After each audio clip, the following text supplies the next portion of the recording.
Hello, everyone. Clapping for the start of the stream. Got some parts that are like just out of frame.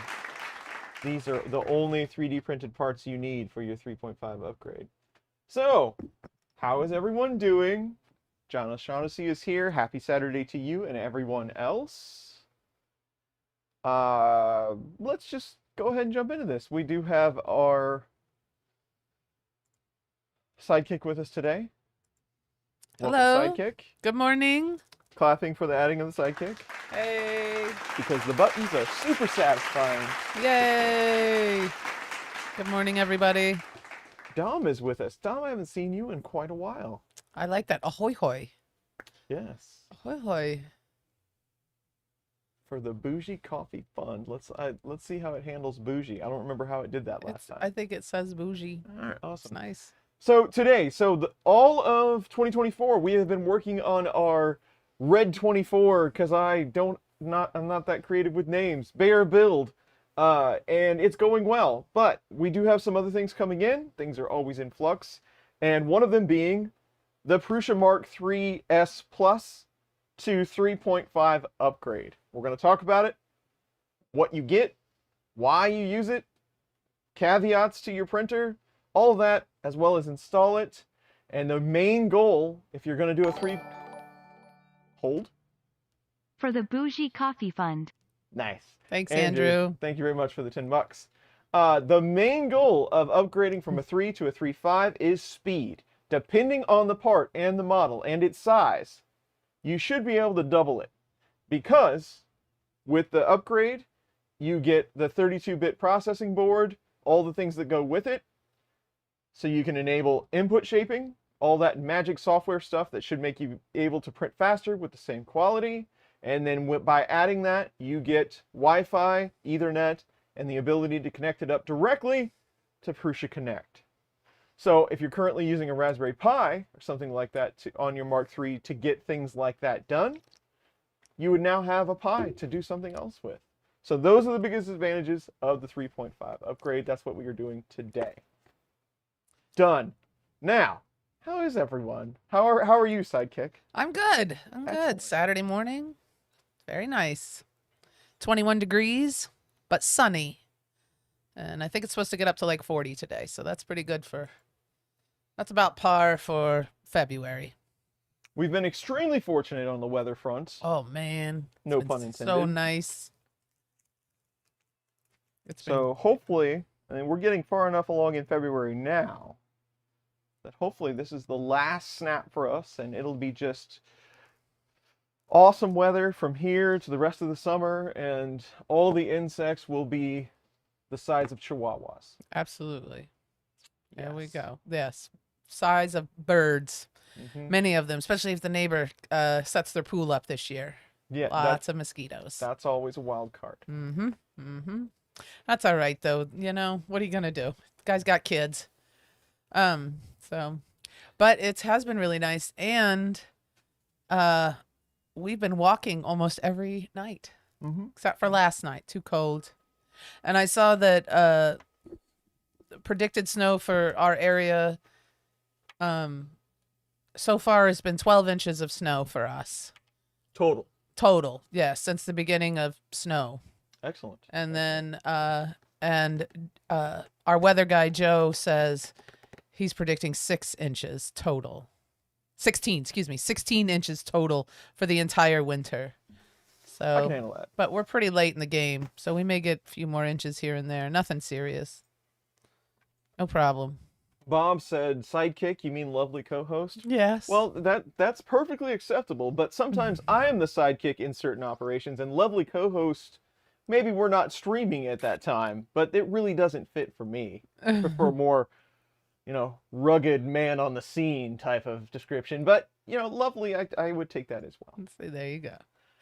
Congrats to Taylor's Chiefs. Yeah, go Taylor's boyfriend. Yay, we won. Super excited.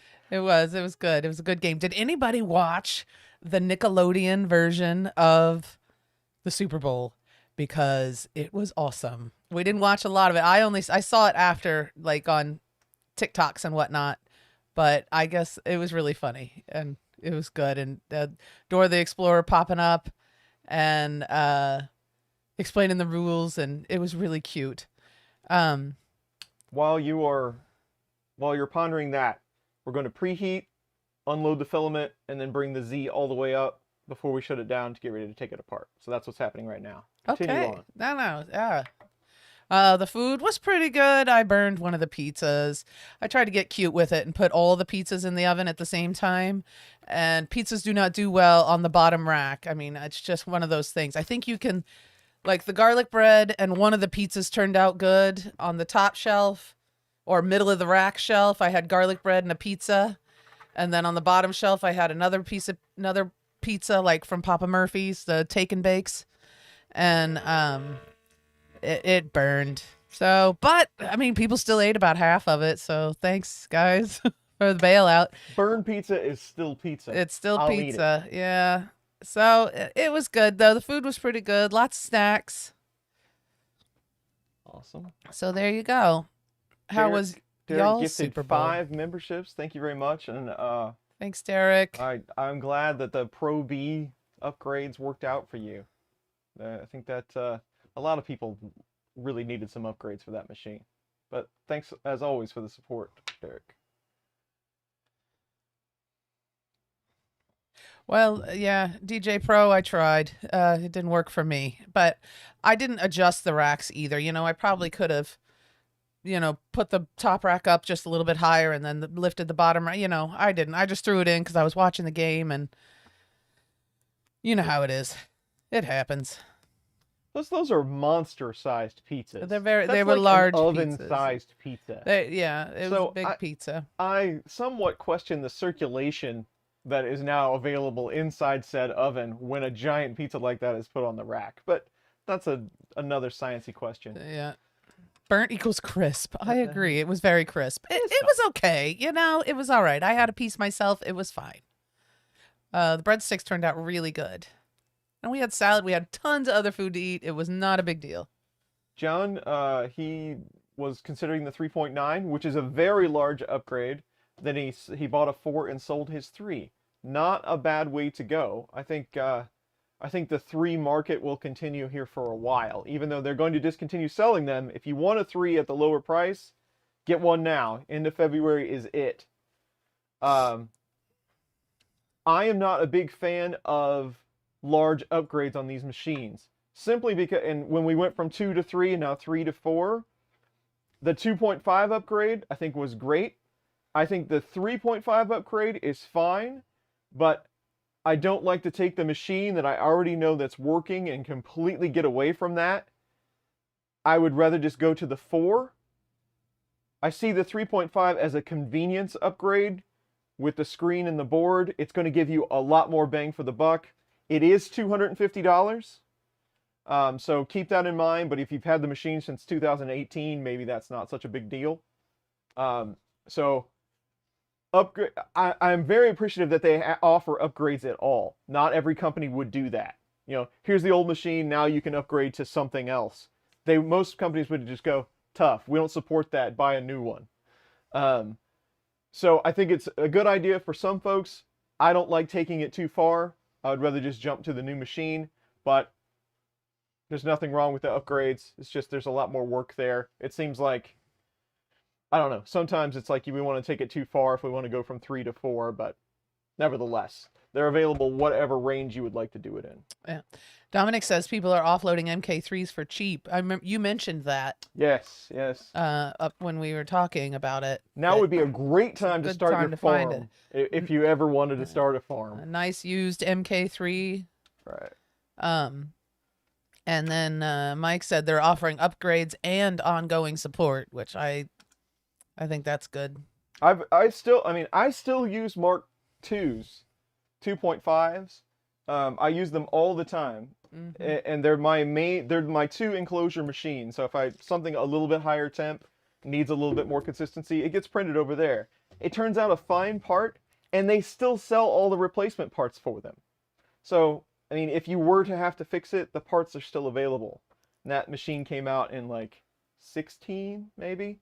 So it's great to see that they're still supporting the ecosystem even on the older machines. Yeah, and you know, if you like to tinker and you like, you know, if you like to tinker and mess with your machines, then and it's not something that you rely on, you know, for your work or, you know, there's room to grow, you know, Right. and it's something to do. It's just, it's enhancing your hobby, you know? When at some point it turns into like a copy machine Yeah. or you know, a cut sheet printer. Like you need some guy to come in and service it, or they at least you need to be able to get someone on the phone to tell you that, okay, this is broken, we're going to ship something out. That's a different level than what we're at here. They have good support, but it's still kind of on you to make that action happen. Yeah. Somebody that isn't into tinkering or whatever, maybe this isn't the best, you know, the best solution. But for a hobbyist at home, relatively, it still is a cheap way to go. Yeah. Andrew Rogers says, I'm going from a 3 to a 4. What do you do with the leftover hardware at that point? You Spare can make some really parts? cool jewelry out of some Yeah. of it. There is always a handful of spares for everything that I have no idea what. You throw it in a box and put it on the shelf. That's what I do with it. Yeah. So there's a couple things we need to talk about if you're going to upgrade these things. One of them being this right here. So if you're going to go for the upgrade, you have to pay attention to what heated bed you have. Early on in the Mark III version, they had some beds that the wires were soldered to the bed. Most of them have the bolts, so you're going to have 3 bolts here. 2 for the wire lugs and then a center one to hold the plastic piece down. If you don't have that, they're going to force you to buy a new Mark 52, and they're around 90 bucks. So keep that in mind. That will add $100 to your upgrade if you don't have the newer version of bed. I think most do, but just be aware of that. They're going to tag you for that. Also, we need to talk about this PSU. So the first generation machines had a silver PSU. It had a bottom cover that had a plug where you plug the power in. The newer one is the Delta style where everything's all integrated. The Delta is the one that is supported right out of the box. These are around $100 if you were to have to buy one. If you have the silver one, you can still do the upgrade, but they offer a harness that has everything already connected for that silver one for 10 bucks extra. So before you launch into this, before you order your 3.5, check those 2 things and order the correct kit, or be aware that there might be extra parts to deal with, but depending on which model you have. Ours is kind of the vanilla middle of the road Mark III that we're dealing with today. Also, don't tear your machine down before you print all the parts. There's not a whole lot of parts. You can see them all right here. This is it. There's just a handful of printed parts that you need, but there still are some. So keep all of that in mind. Now we'll launch in to see what's actually in the box when you get one of these. What's in the box? What's in the box? Coming from the person that writes all the indexes for the videos. Yeah, I'm not. That's a popular one. I have no imagination. I like that one. It's a throwback to my 90s upbringing. What's in the box? You don't know how many times I've heard that. I know. I'm sorry. Well, I mean, it's not, you don't have to be sorry for it, but No, I mean, like, everyone I know says that. and that's exactly what I think of when I type that out for the indexing. Is I hear the voice in my head as I'm typing it. I can hear Brad Pitt in my head. Well, let's face it. Saying, "What's in the box?" Old Brad has changed all of our lives in one way or another. He's iconic. All right, let's do this. There's not a whole lot in this box. I hope there's not like a zoo animal in there. But let's flip to this for a moment, and then we'll go back to full view. George is here. What's up, George? Motorhead Mitch is here. John Strand. John O'Shaughnessy's here. Gang's all here. Yes. I do not see Andy. Andy's not here. I talked to him earlier this week, and I told him this was the Saturday, so hopefully he will be here. Yeah. Hope everything's all right. Dom is asking, is this in fact Mrs. Riley? It is. The one and only. the only one that's ever existed in this house. The only Mrs. Riley. Oh man, it's a pretty good size. How many wings did we get? 100 grams. So we're good on gold bears. They do give you 400 grams of PETG to print your parts. We've already got our parts printed in a Martha Stewart moment.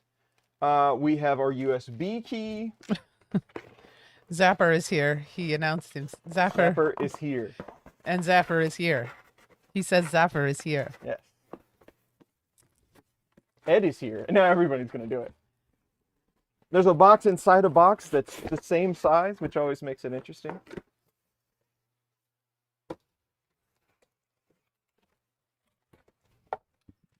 So we have our wiring harness, some clips, and our LCD cable. Remember, it's a full color LCD that's going to swap out with this.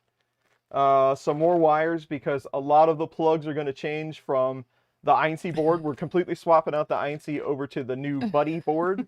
So a lot of that's going to change. We have our Wi-Fi module. It's an 8266 that will enable our Wi-Fi. A few more wires. Some badging to put on that notifies it's 3.5. Which wire? Oh, you do swap out your thermistor set for this version. There's a little different thermistor. It's probably a good idea to take the bed off and check it anyway. That could cause problems. All of our fasteners that we need. The screen on the PCB. We'll leave those packed up for now. The xBuddy, the board where all the magic happens. The metal case that the Buddy is in.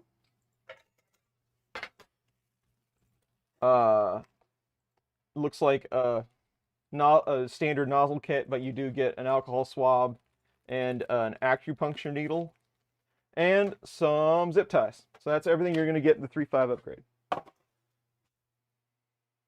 Back to your regularly scheduled program.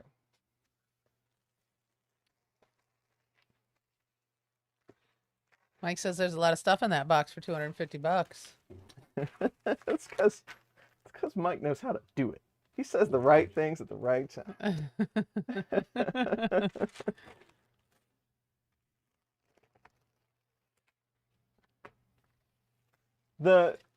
We have been extremely spoiled, and I will say this. We've been extremely spoiled by 3D printer mainboard manufacturers. When a lot of these companies started releasing these 32-bit boards for like $25, I mean, that's just unheard of. I mean, they're very specific pieces of equipment, but you know, something that advanced with doing what it does for $25 just seems like a steal. These boards are made in-house at Prusa and all that good stuff, but this is more, they're about, I want to say they're $90 or $100 or something if you were to buy one, but that's more like what it used to be. Like when Ultra Machine was making boards, they're around that price, if not like 150 or so.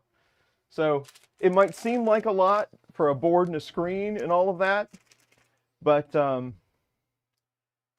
that is kind of in the world where all of these mass-produced companies didn't exist. Mike wants to know if you're going to read the manual fully before starting.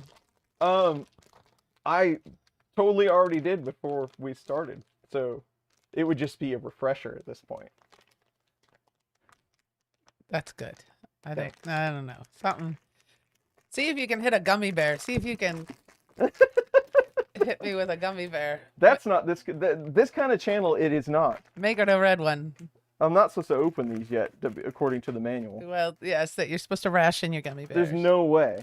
But there's two of us now, so. What color? Red. Or do we want to go with a bad color because we know we're going to waste it? Well. You ready? Hold on a second here. I want to wind up for this. That's kind of far away. Oh yeah, it's going to like hit you in the forehead. Ready? Oh, it was close. Still saved it on the desk though. That's way closer than I thought it was going to be. All right.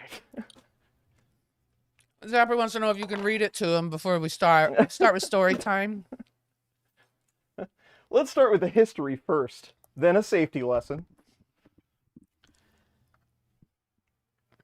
All right. All right. That's good, gummy bear. Good, good. Fresh? Good? Yes. All right, good. Okay, so we're starting with basically taking everything that's part of the INC off. So we're going to take the electronics board, or the case apart, the board out, unplug everything, all that good stuff. So that's what we're doing at the moment. Could you read it to us? I like that. The whole thing. The whole thing. Welcome to the wonderful world of the Prusa MK3.5. And even though that it's online and I'd be reading the digital version, I'm going to lick my finger as I scroll. So like you do the page.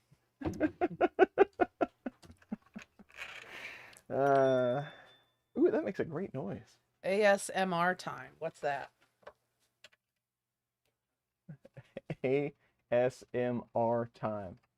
I don't know. Mike is cooler than me with I guess so. with acronyms. I know LOL. I know the rolling on the floor laughing my A off. I know that one. Bedtime stories with the Riley. Binky and a cup of tea. Reading glasses. Not quite for you. I did invest in like it's a monocle, but it's a necklace that I can wear that I can read in certain light. We play this game sometimes with cards, and the words are on the cards, and sometimes they're difficult to read. And it's not Magic. It's not Magic. No, we don't play Magic. Not that there's anything wrong with that. Autonomous sensory mediation response. Sorry, Mike. I had to Google it. I had to Google it. I should have Googled it. Yeah. And but I don't use it very often, just kind of like low lighting or if there's a glare. Hey. If there's a glare, hey John. But that's the furthest I've gotten, and certain lights I can't read very easy, but not cool. It's to soothe the viewer. That's what it's a streamer thing. Yes. We did have little smokies, and they were delicious. She did them in barbecue sauce as opposed to the chili. Oh yeah, we talked about that. The chili jelly, grape jelly and chili sauce. Is that what it is? Yeah. Yeah. She did barbecue sauce, and they were delicious. She also made like buffalo chicken dip, which was also very good. So everything was good. We had all the snacks, and our guys won in overtime. Big day. Everybody had a good time. It was good. We had fun.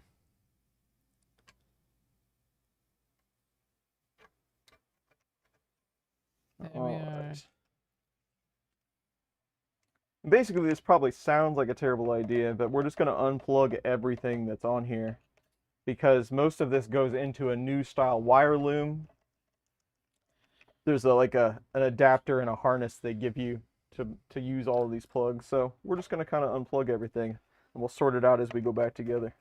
We have a hello guys, new subscriber. About a week ago, I've been watching all your videos on MMU stuff and has been helping me tremendously. Thank you, Joey. Awesome. That's nice to hear. Glad to hear that it's helpful. Excuse me. That's caramelized. Thanks, John. I caramelized the pizza. Mm.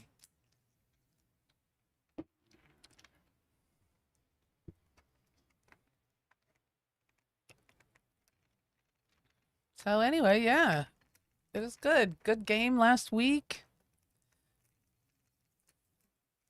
It was just fun. And this week it's back to normal. Well, I believe this is got cold on us. This is the start of NASCAR, right? So they had a race last weekend, didn't they, Mike? Mr. Fancy's going to be chime in happy on this. about this. And then they got a race tomorrow. There is a race tomorrow. It's not the Bud Shootout. It's Daytona, right? I think it's Daytona tomorrow. He told me, but I forgot. Well, and pitchers and catchers report to Arizona this week also, I think. Yeah, I think they're already there. Most of the team is already there, I think. Yeah, it's starting. Where's your Steve Builds hexagon part trays, honey? They're full of parts over there. Gonna have to print some more. They're dedicated to the bear build. I got more than one build going on at once. Yeah.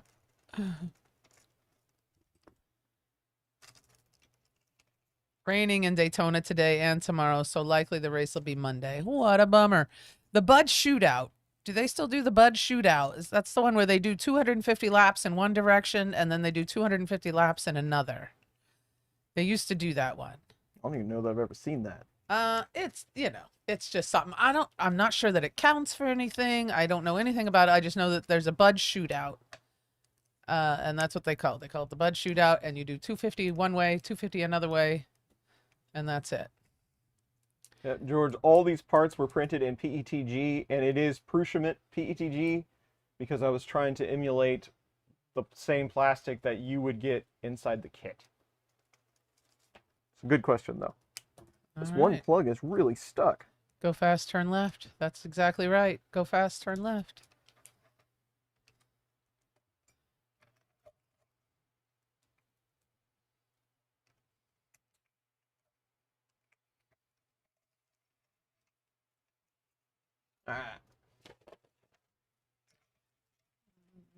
The board has been released, such as said Kraken. So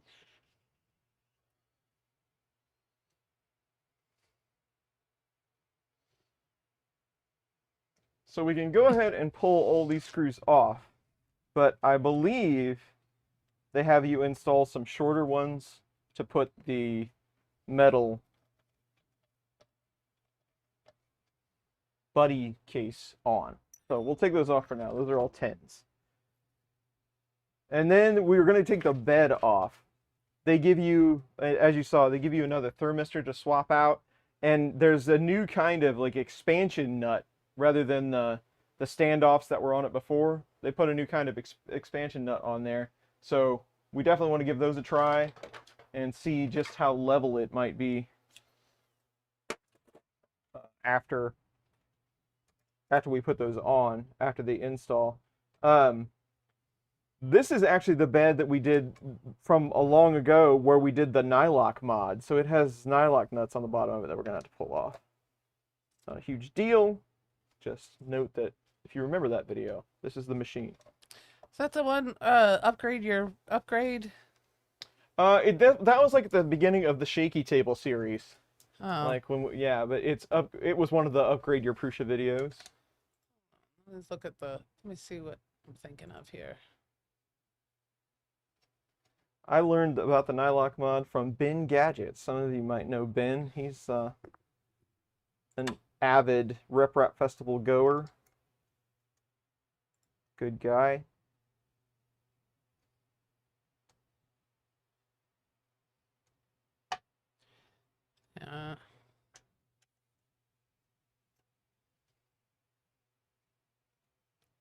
It was a while back where you put the... Yeah, it's been a long time.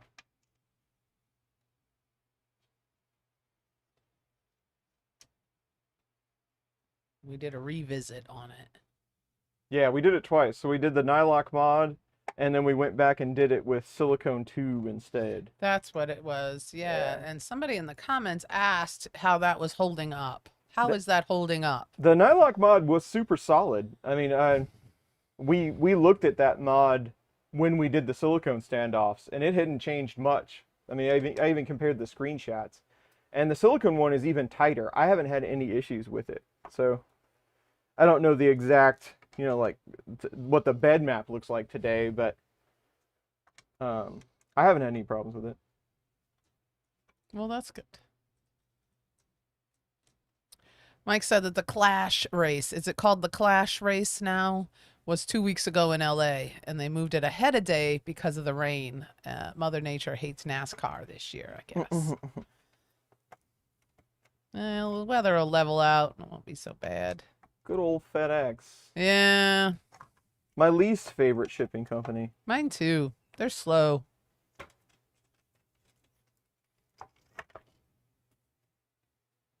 The Clash is a show race. Yeah, so it doesn't count. I didn't think it was. I thought for some reason it didn't count. Just for fun.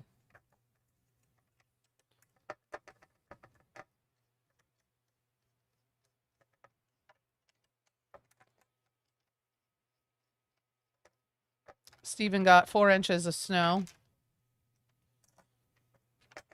Where are you, Steven? We got about 1 yesterday. Nothing terrible. The roads are fine. There's still snow on the grass. Although it stuck quite a bit more than I thought it would have. Yeah, it was downright slushy when I got when I went to the store. Indiana. Yeah. Oh yeah, you guys got St. Louis got hit with some nasty snow. So that'd be y'all. Season warm. Oh yeah, yeah.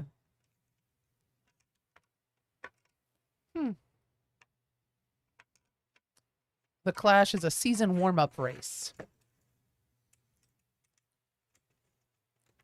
Cool. It's probably a fun race.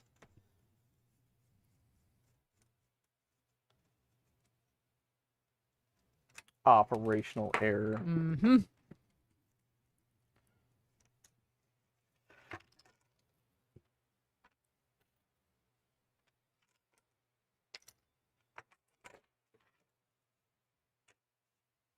Ooh, hot. John says 42 to 44C Whoa. where he is.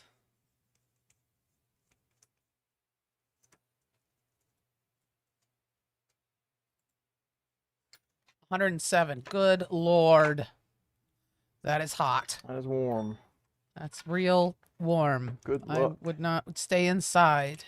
Don't go outside. You'll just catch fire. Like the vampires do when they go out in the sun. Then get eaten by some sort of Australian animal. That's right. Or is that New Zealand where John is? Sleep during the Was it day. Australia? Travel at night. So I'm going to go ahead and pull this tape off. We do have to be mindful about these thermistors when we go back on, but Yeah. that's exactly. later in the video. George has an inch in the middle of New York State. This one's actually, all the magnets are still here. I have 1 or 2 of these where they've lost 1 magnet that I should go back and repair. In all fairness though, those might not be actual Prusa beds. I have quite a few that are aftermarket.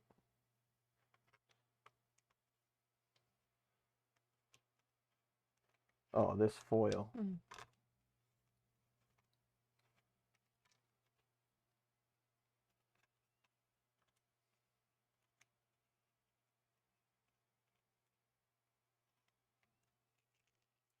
Come on now.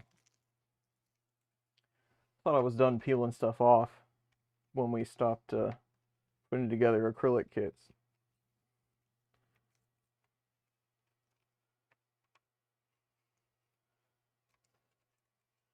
Now is a great time to check out your bed for cuts, scrapes, bruises, contusions, hernias, polio. Just make sure there's no like copper visible. And on one of my beds, there's really anything could happen. No holds barred. This one looks like it's in pretty good shape. I do have some that got some pretty good cuts on it, but this one looks okay. Good.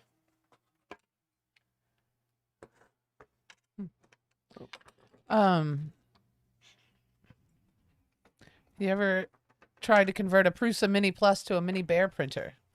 No. That sounds adorable. Sounds adorable though. Yeah. I like it. Next stream.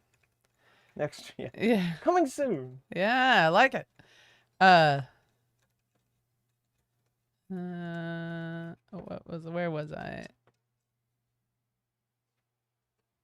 There is no warm. There is fry or freeze. That sounds about right. John says he's freezing his butt off in the air conditioning. I know it's summer when I get cold. I am cold all the time. It doesn't matter. Oh, can you move the camera a little top left one, please? Where would you like to move it to? Which top The one that's on my hands. Oh, okay. I'll try to move it to what we're working on. Right now I'm just pulling the bed apart. If there's something we need to see though, I'm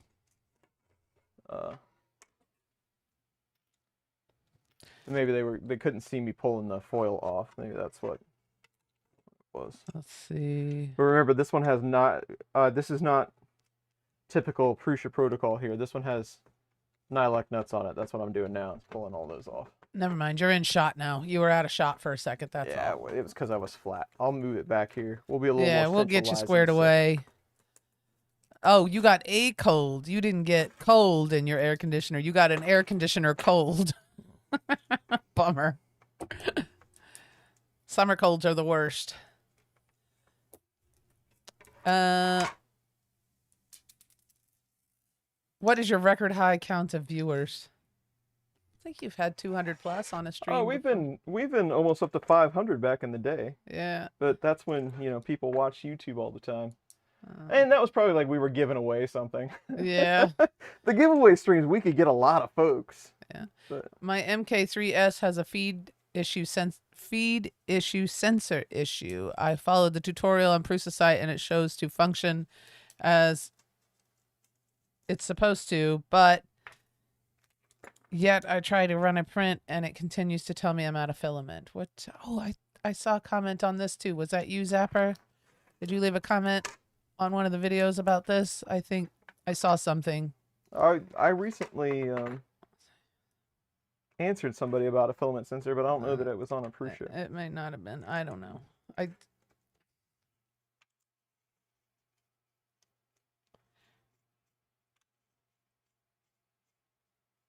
Hello, Joel. Driver is here. Wait, no giveaway? Forget it. I'm out of here. Yeah. No, it wasn't him that left the comment. It was somebody else. Well, somebody asked a very similar question, and I can't tell you anything else. And I'm guessing the filament sensor issue, like you're using stock parts, right? Like you're using black PETG for the parts around the sensor and all that. So everything's stock still, and you're still having the issue. I wonder if the sensor's just like the resistance is just a little too far out or something. Somebody suggested a loose wire.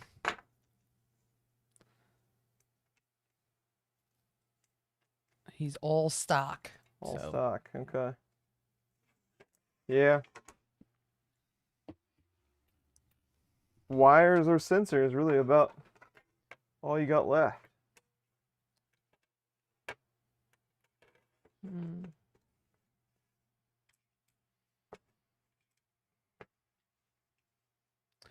Does it misbehave with all filaments? Mike Fancy wants to know. We're gonna fix your problem. Yeah, that's true. He's tried them all, and it does all of them. It's that way with all of them. Fuel ball worn out. That is some serious filament if he wore that ball out. Yeah, but you know, honestly, I mean, not a bad question. Maybe he's doing like some serious abrasive or something. It's got a spot worn on it. Oh, Hypermotive is here. Hey.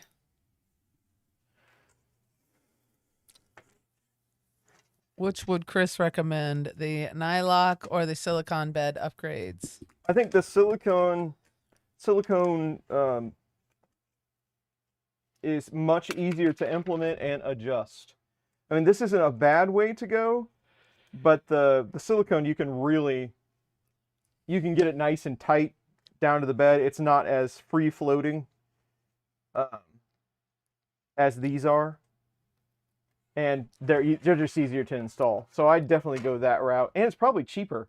And that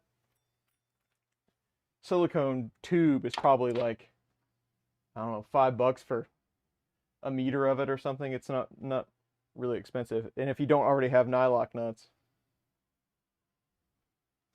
I think it's definitely easier to implement. So go that route if you're looking for it. Okay. So our bed's in good shape. We'll clean that a little bit here in a moment as we go back together. Tom Llama's here. Tom Llama.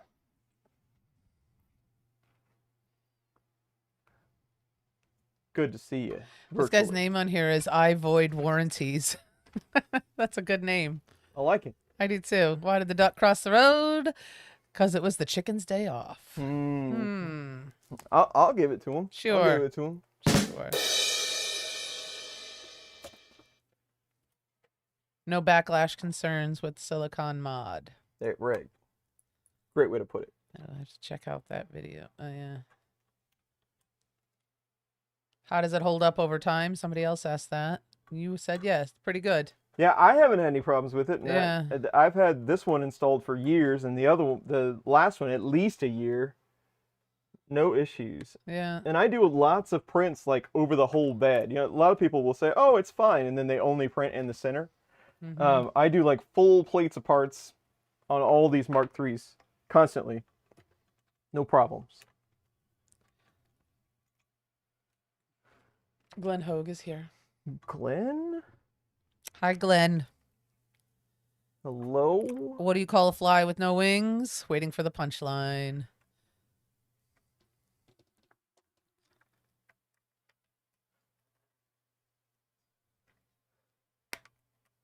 Be very careful when you're taking these zip ties off, because I have a tendency to cut right through the wire. And that's really going to slow us down if that happens. A walk. What do you call a fly with no wings? A walk. A walk. Nah. Well, got me there. Yeah, yeah. Dad jokes. Oh. Maximum cheese, yes. Maximum. Out of the can. I was telling Chris, I saw one of those. Do you guys remember those little jars of cheese spread, like pimento cheese spread? The little jars, and then when your grandma was done with them, they were juice glasses. Do you guys remember that? I saw them at the store the other day.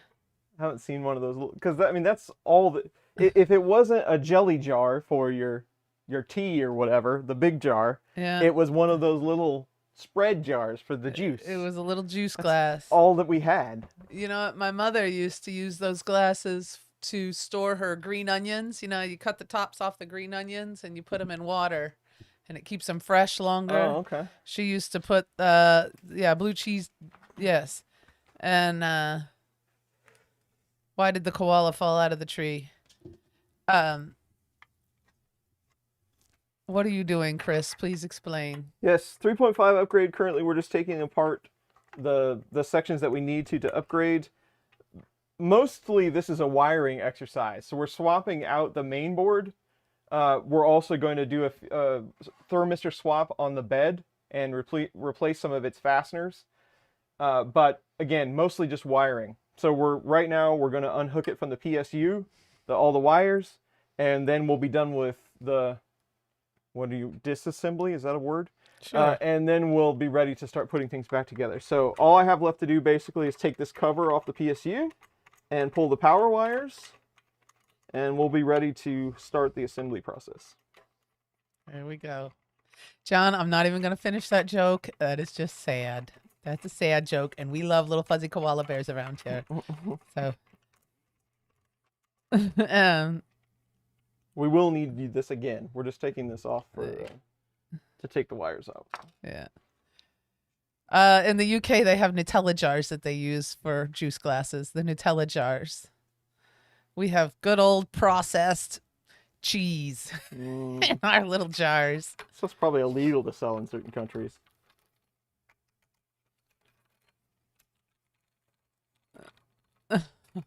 Cute.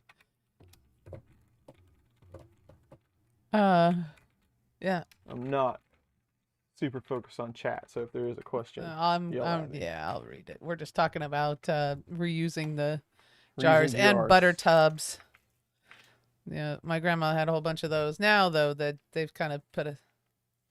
Mind your power panic wire. You'll have to take that off too, but Yeah. just because we're going to rerun all this stuff, so some of this will be reused. Okay. Peer pressure. That's funny, John.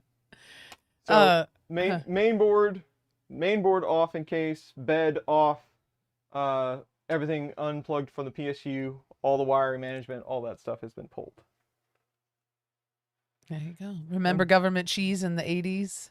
And we'll take off the LCD as well, because we're going to swap that out to a touch screen.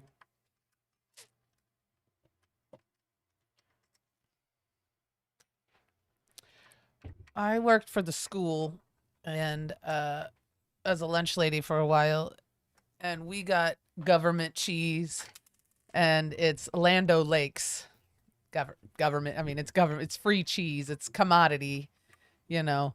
But we got Land O'Lakes now. At least here in Missouri, the free cheese is Land O'Lakes. So it's, you know, Yeah. not quite what you guys grew up with, but Maker Inc. is now a member. Thank you, Maker Inc. thank you, Maker Inc. Much appreciated. Screen is off. Is it actually a touch screen? It is actually a touch screen. Has the touch feature been implemented on all firmware versions? I do not know. At one time it was like a secret option. You could go find it and enable it, but I don't think they had like officially announced it. I don't know where they're at with that. It is a touch screen. I just don't know how well the feature works yet. It might still be on the roadmap. Good question though. Don't open the bag yet. So we've already voided the rules. They're talking about Harborough. There's more instructions about how to eat the Harborough bears than there are about the printer. Does it tell you when to eat a gummy It bear? does, yeah. Specifically? Yes. At what time and how many. Oh, well, Yeah. they should add It says right here, don't throw them at your co-host. I was just going to say, they should add throw them at your wife when you... You don't want to waste good gummy bears doing that, though. All right. Okay, so now we're ready to go back together. We're going to prep the board, and the new board goes in a metal case. We're going to prep all of that and get ready to go back on. Do you have any tips on printing Polymaker TPU 95 on a Prusa MK3S Plus? Polymaker. That particular brand, no. I have had a lot of experience with 95. The best thing I can tell you is if you're using Prusa Slicer, hopefully you are, go pick the Sani Smart brand of TPU. I believe it's 98 or 95. Go pick that one because it uses a lower volume than the other ones do. The NinjaFlex one isn't bad, but I always go to that Sani Smart one. You might have to enable it in the wizard. And then roll the dial down on your Mark III to 80% and just go with it. I know it's slow, but that's like my magic sauce for printing anything TPU, and it will do it correctly the first time. So those are the two things that I can tell you. That I always go back to that because I know it works.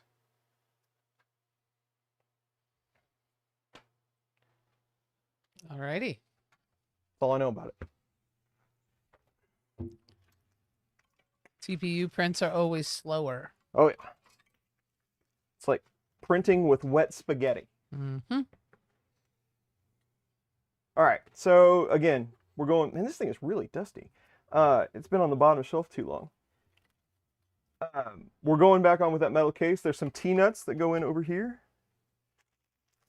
I have foil bits on me.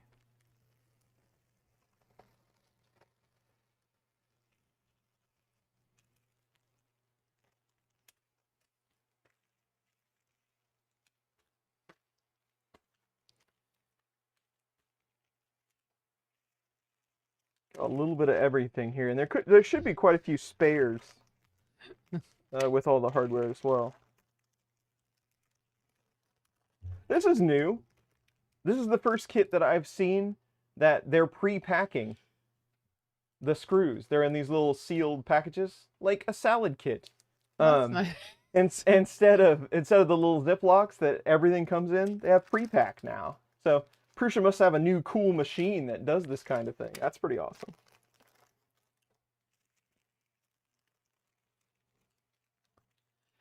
Tom Lama says, I print TPU just like PLA, no changes at all, but then I use the Omnia Drop, yeah. Omnia Drop still.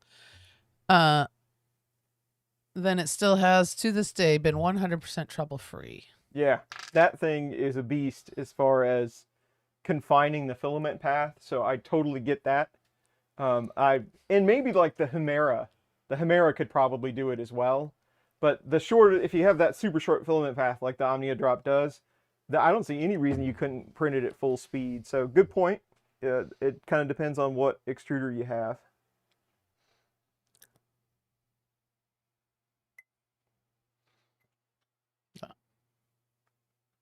Well, Maker Inc. gifted 5 Chris Riley memberships. All right. Thank you. All right.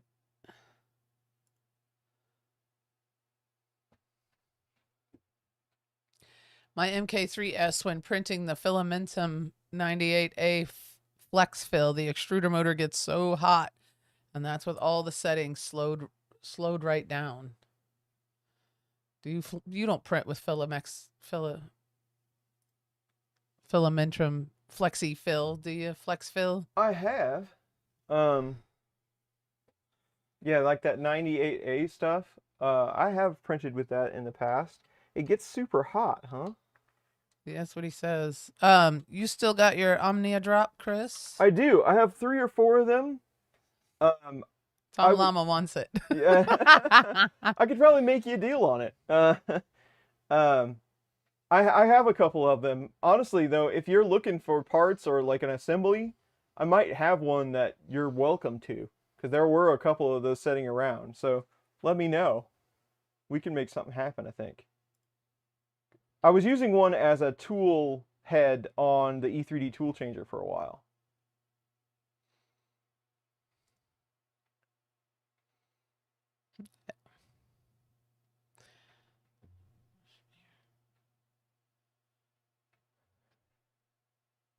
Yeah, James, if we end up going to Smurf, then there's no way we can get out of not going all over Europe. I think once we're there, we need to go and be there for a while, like a week or so, 10 days or so. And that way we can hit all the highlights. Note the T-nuts that you're going to put in here are the springy type. We always talk about different types of T-nuts. This is the one with like the leaf spring on the side. So you don't have to put them in from the end. You can just kind of slide them in there. Mm-hmm. So note that. Put the leaf side in first. Yeah. See here. It gets hot. Hot as in you have to take a hand off after a few seconds. That's probably a little too hot. Sounds hot. That sounds like maybe...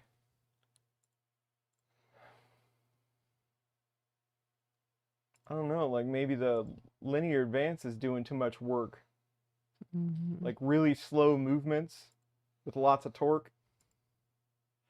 Sounds odd though.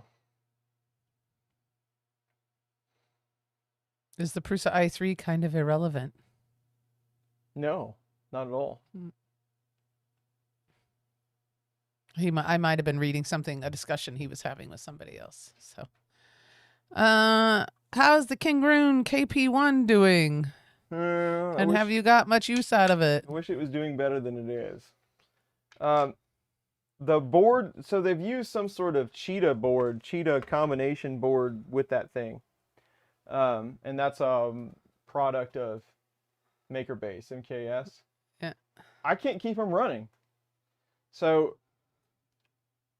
it seems like 4, 5, 6 power cycles, even if you shut it down, like, because it's got a Linux file system on it. So even if you shut it down properly, a couple of power cycles, it will just lose its mind. And there's nothing I can do to recover it. I'll console cable in, I'll try to get it back via serial connection. I've lost 3 of those boards with those 2 machines. And they send me new ones to try out, but it doesn't ever seem to get any better. So I haven't had a whole lot of luck with my KLP ones, unfortunately. So I've really had no time to test them at all. There you go. All righty. All right, so this section here where we took the electronic boards case, it had 10s in it for that, but you replace those with M3x6s because they're just going to kind of work as little standoffs per se to clip that metal board onto. So we're going to put those on. Just been asked to do a lithophane. Lithophane? Mhm. Any tips? I have 0 experience with lithophane. They make filament that's actually kind of designed for making those. I know that Greengate had lithophane filament.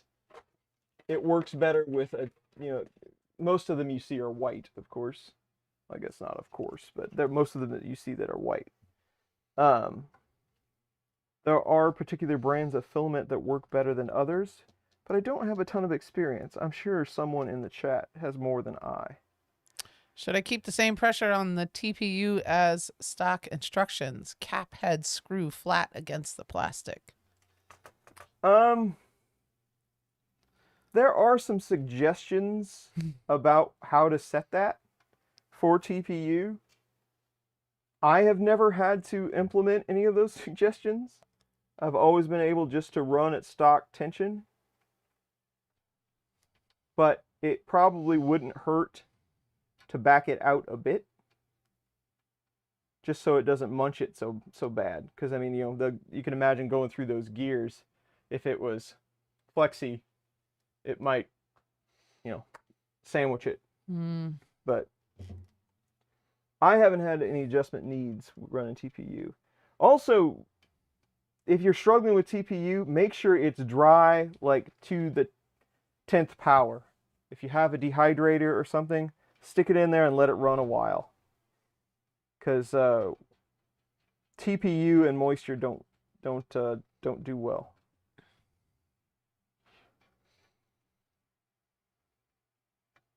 All right.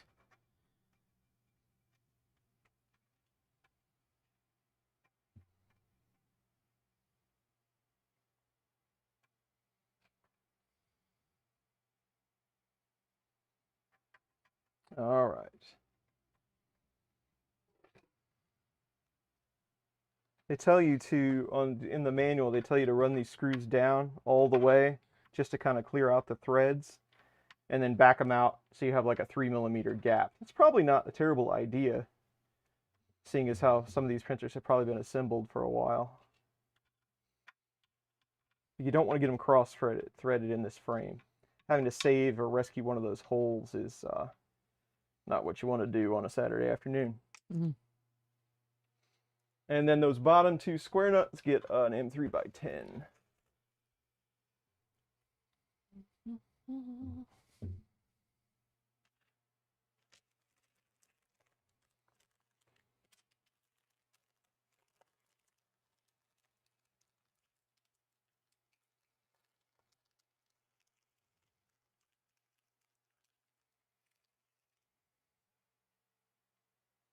We're discussing TPO Bowden caps and, well, I mean, just talking.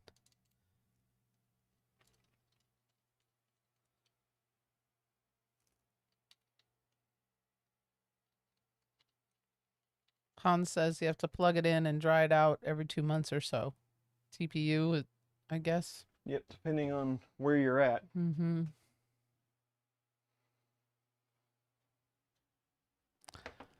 So, Mike Fancy, I saw that the Kansas race this year is in July. So you let us know if you want to come and watch a race.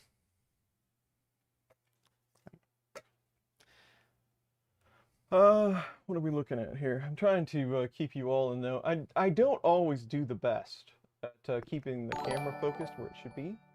So I'm trying to do better today. Love your content and your live streams. Great to meet you both at ERRF. Many thanks for your contributions to our community. You guys rock it. Sparkling heart. Sparkling heart. Thank you.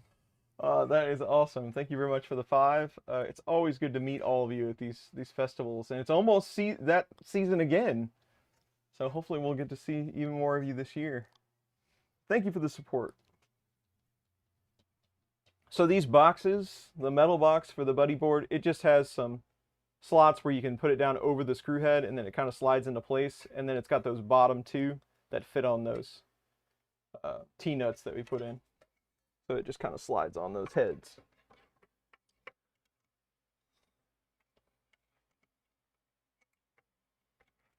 Well, got hotel reservations for Rocky Mountain. All right.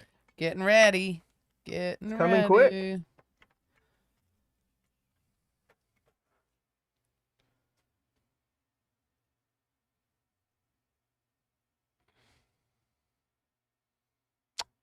Fingers crossed that the weather will hold out. Yeah, I don't know. With that elevation, I'm sure it'll be fine. I'm sure it'll be fine, but it is Colorado. Well, April is dicey. You never know. But faith in, what do you call somebody from Colorado? A Coloradian? Coloradian. Whatever they call themselves. I have faith in them that they can handle whatever weather might cause a problem. Even though airport's built for that. Is that a special anniversary edition, the gold printer in the back? It is. It is. That is a 10th Signed by anniversary. Joe Prusa. Yes. Yeah. La-di-da. Yeah, ring-a-ding-ding. Like he's somebody and he has his name on something or whatever. Yeah. I've seen him. He seems like a normal human to me. Well, thanks for the stream, Chris and Jackie. Got to go. All right. Thanks, Derek. Catch you later. See you later, Derek. Have a good one.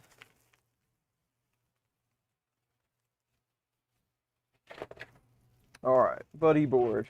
Now, with any one of these, if you're particularly fond of it, I'd try not to touch it a lot. just heads up. Try to like keep it to the outside here. I'm not one to be careful with anything, but we'll do it today just in case. I do like all of the Buddy the dog nuances on things. That's Buddy the dog. Aww. He's a pug. Cute.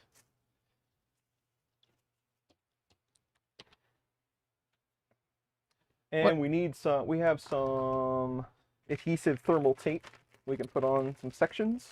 What are the benefits to going 3.5 upgrade? Yes, so we're basically focused on speed. So the 3.5 upgrade includes a new main board as well as the color display. With the main board swap, you can run the newer versions of firmware.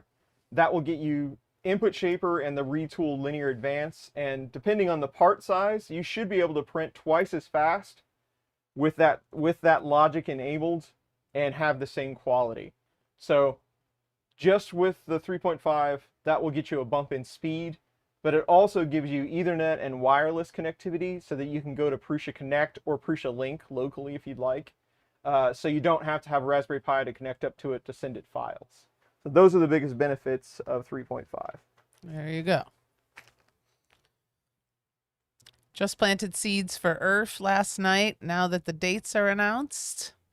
No, I won't use the new name. Well, all right. Sounds good. Yeah. I'm with it. I'm for it. Whatever you'd like to do. Yeah. And they even give you little. I didn't even notice that they give you badging where to put your tape. They thought of everything.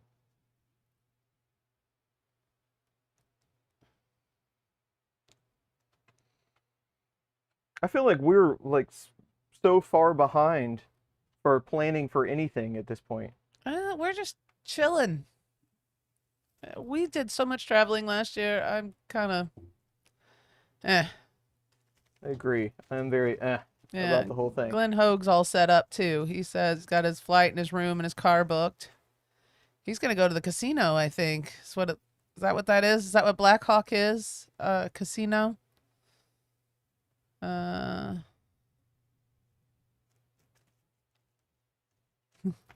One should ground themselves before touching a circuit board. With a name like Zapper Sparky, I would listen. He's not lying. No, I think this comes from a place of experience. Absolutely. Yes, you are correct. You should be wearing a ground strap, some sort of anti-static something or something. I agree with you. Yeah. You should totally do that.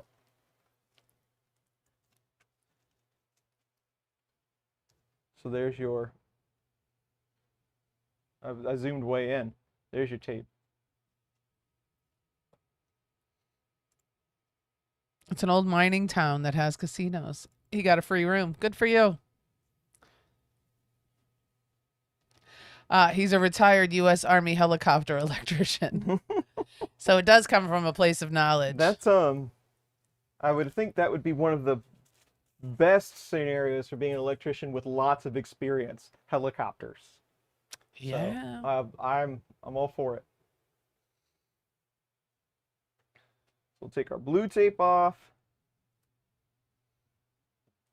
This stuff isn't very sticky. It's more for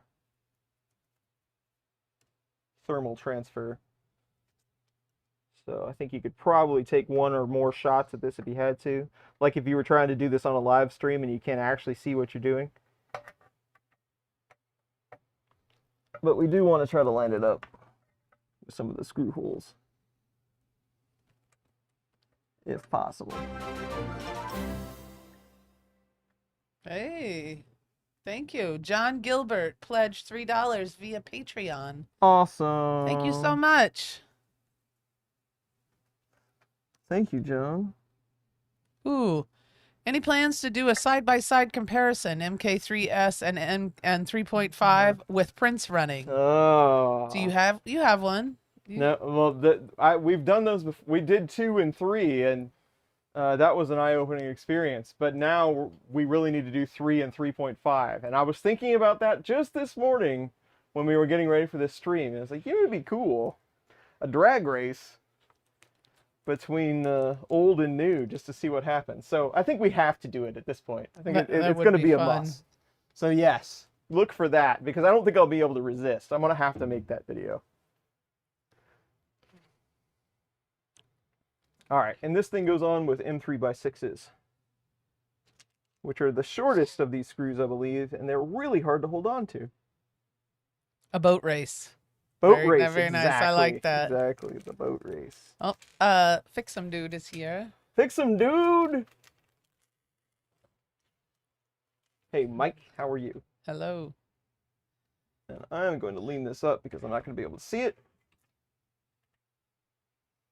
And I will do my best. Half of the show is me adjusting that camera. Yes.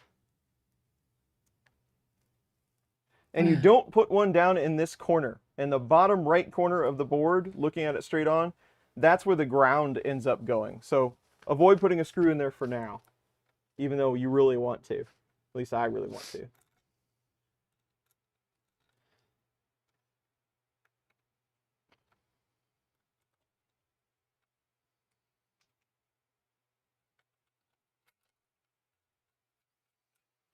Oh, let's see when our next stream is supposed to be. I'm curious now. March 2nd is when we are 2 weeks from today. I was thinking about that when we're March 2nd. Mm-hmm. Yeah, just that if it was going to interfere with spring training. Oh.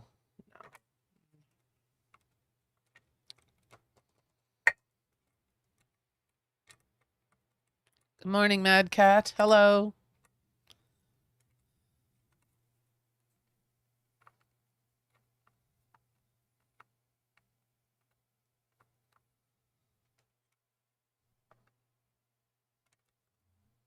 What is Fix'em Dude's real name again? Mike. Mike. Another Mike.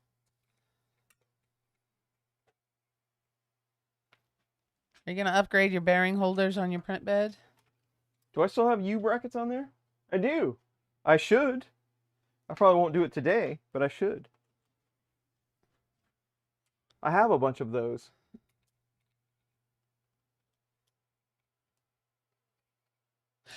So many mics. There's a few mics on the stream, so I might just stick with Fix'em Dude if that's all right with you. That's how he's best known. Are you going to Rocky Mountain? Who's going to Rocky Mountain? Write their names down. Take attendance. I will. Yes, lots of Chris's too. Yes. Dune 2 drops the day before, so oh, that's true. Dune 2 may have good things happening that weekend. It'll be a whole big weekend. John O'Shaughnessy's gonna go. John, you're not gonna make it from Australia to Colorado. Bit of a hike. That's a little ways for you.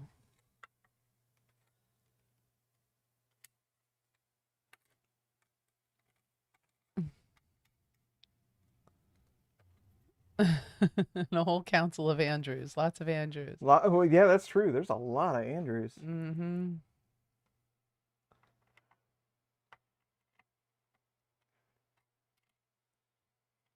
rewatched last night. I need to watch the first one again. I wasn't paying enough attention. Oh, I have to say it. Fix 'em, dude. uh, so, yeah. So anyway, yeah, I need to watch the first Dune again so that I can watch the second Dune. And I still haven't made Chris watch the original Dune. Maybe tonight. Oh, I'm So, really excited. well, it's, it's sort of a movie. It's a movie person's movie. If you're gonna, and you got to read the book. I did not read the book though. You have to read the book. No, I love all the it's one of those. I think every high school kid read the book, except for me. The original was Sting. He was in that, wasn't he? Yeah. He fancied himself an actor there for a moment. Yeah, sure. All right, and so It's we've got fine. some zip ties and some gaps. We'll put them over here. I bring this up every time we talk about the original Dune, and I'm going to do it again. It's that weird internal monologue where they're whispering to themselves. It's weird. David Lynch wasn't a part of that, was he? I don't know. It was the 80s or maybe the 70s. I don't even know. I think it was the 80s. I think it was just a weird time for movies.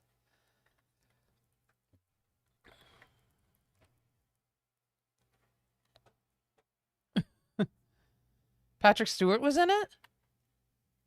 I'll have to look. Was that David Lynch then, the original Dune movie? It's the only person I know that does that. Well, maybe it was him. Somebody mentioned it. Andrew Rogers said David Lynch Dune is much better. Oh. Well, was then just a that would wild make guess. sense. Honestly, He's I just didn't know anything about it. strange guy. Where are we at now? What are we doing? Somebody missed. We're finishing up the board install, and we're just throwing some zip ties in the holders before we get too carried away with the wires. Mike Fancy, day after my birthday stream. Is your birthday on the 3rd, Mike? Or the 1st? What did I say? March 1st. I'm March 12th. Mike's going to be finally old enough to drink. We're close. Patrick was gonna. Now I'm gonna have to make him watch the show. Watch the original Dune. If Pat Stew's in it, then I have to watch it. Well, yes. And Sting. Well, and Sting. I'm gonna have to take a look at this. Was it a young Did Patrick Stewart have hair? He was never young. He's always been 60. Old man forever. There's never a time when he had hair. 1984 was the original Dune. I can always count on you guys. They know everything. Yeah. We're going to have to watch it now. Maybe Waiting. tonight after our game. We'll see. There we go. That's what I was waiting for. He still had hair. For the literal shout out. Lol. Anytime. Thank you very much Thanks. for the 10. Thank you so much. But you, Fix 'em Dude is one of my favorite people, so anytime I can promote Fix 'em Dude. I met you the one time at Murph, and you seem very nice. And I think that's the only Rep Festival you've been to. Correct me if I'm wrong, Mike, because that's the only time I've ever met you in person. I've talked to you and seen you a million times online. Yeah. Oh, now it's Hardware time. I get to eat like 10 of them, so I'm pretty excited. 10? Yeah. Well, only 9 though, because you wasted one Well, on me. So I only get 9. What does it say? Eat 10. So I'll ration them out on this completely sanitary table. There. That's how many I get. First one so far. Nice. Well, hopefully more in the future. All right. The xBuddy assembly is complete. Go Power Rangers. Let's see where we're going to go from here.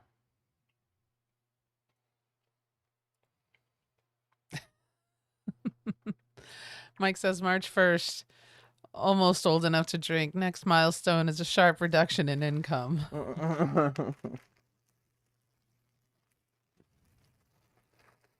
So next up, we're going to put the LCD on.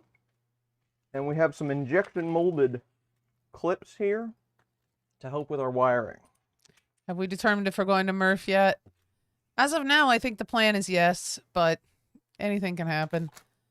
That's one of those that's very easy for us to just pick up and go. Yeah, We just get in the car, I basically. wouldn't mind going. It's a fun one.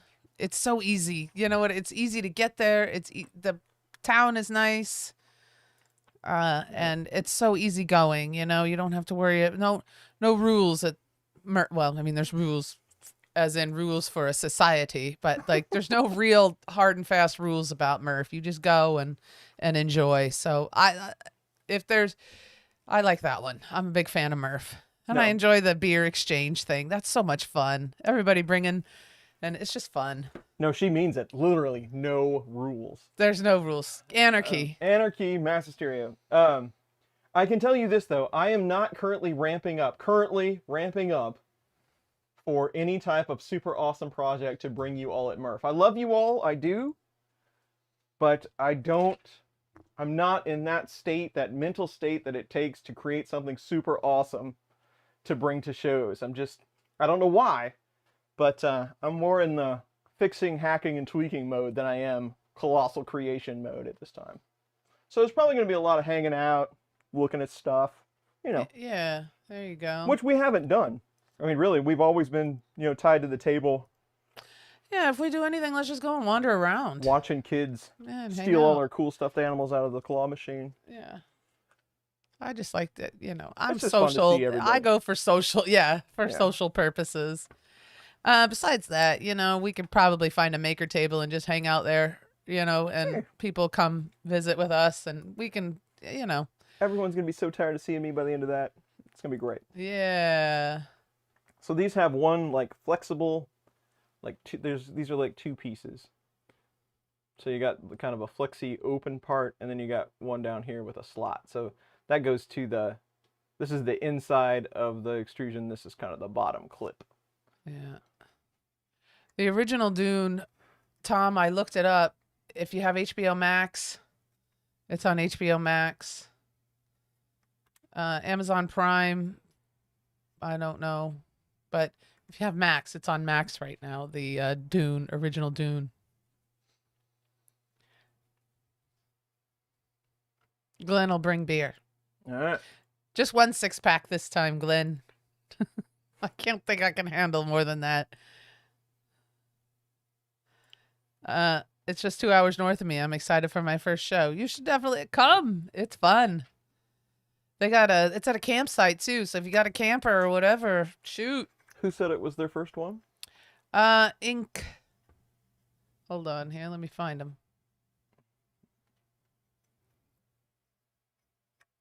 Maker Inc. Oh, okay. Well, then if you're going, I'm going.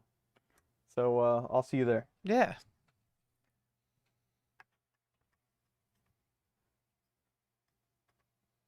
Bourbon, not beer. There we go. I'll bring the Jello shots. Glenn brings the sixer. Oh, that's right. Jackie brings the Jello shots. More than just a few this time. We're gonna need a lot. I'm gonna have to get Angie. I'm gonna recruit Angie. She's gonna help me. Well, in all honesty, I feel like you had a lot the first time. Dude, I didn't make it halfway through. I felt bad. Yeah, they did announce the dates for Murph, and now I can't tell you what they are. Let me take a look here. Yeah, it's like the longest day of the year. It's like the 21st or Yes, something. it's the weekend of the 21st. That's exactly right. Yep. That's why, yeah. That's the only reason why I remembered it. Exactly. Because it was the longest It's day the of weekend of the 21st. June 21st.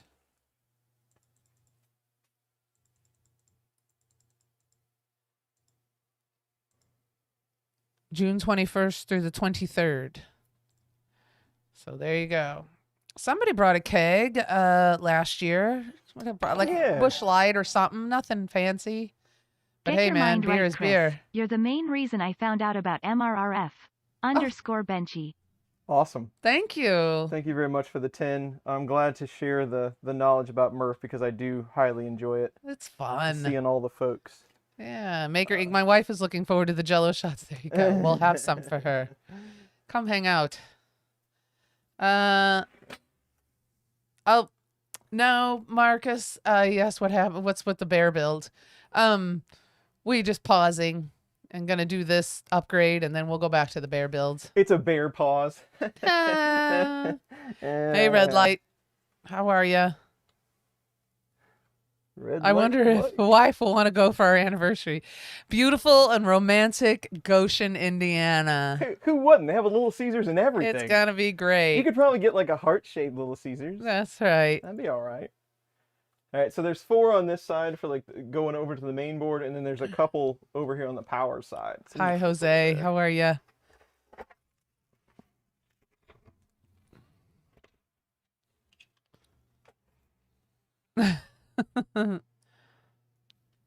Yeah, tired. Just got home from work. Where are you and what time is it there, Red Light? He is in Indiana, I believe.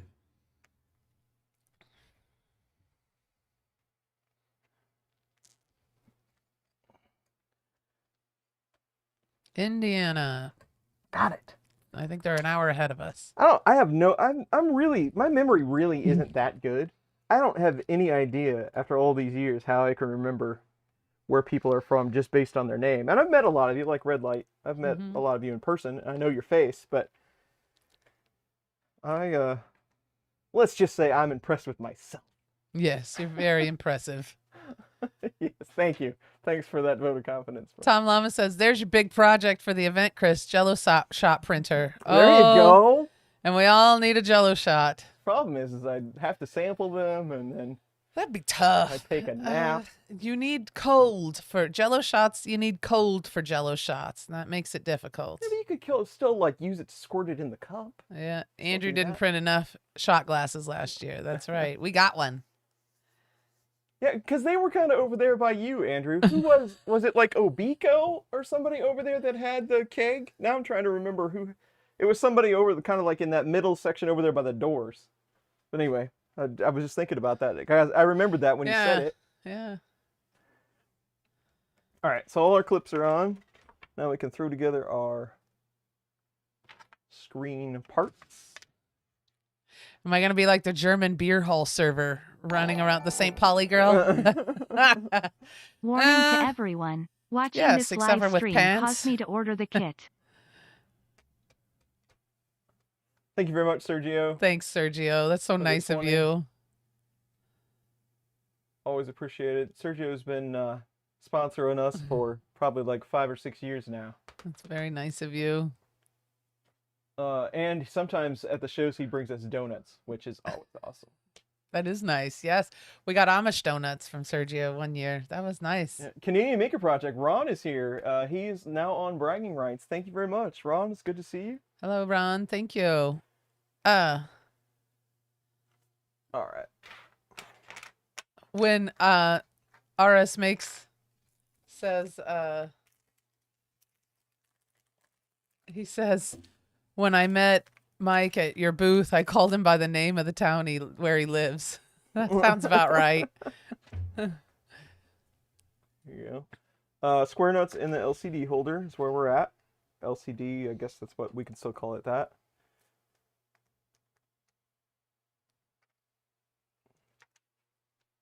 Why subscriber only mode in the chat? It keeps the riffraff Yeah, at bay. it keeps out the bots. Keeps the bots out. And that's really the only reason is because they like if you leave it off now, it's just random ads for porn Flood you and hate groups. I mean, it's kind of I think YouTube like that, and that's how we started doing it a couple of months ago, probably like back mid-year last year because it was getting so bad. And hopefully YouTube has caught up some and tried to correct that so it isn't so bad. But all the folks that come to chat with us, they're usually our buddies and friends and subscribers anyway, so it doesn't really hurt us much. It's not like we're going to be super awesome video game streamers anytime soon or anything like that. So that's the only reason, though. Yeah. I hate it that it's kind of like a wall for folks, but it does make the chatting more enjoyable. Yeah. All right, so we have some tape.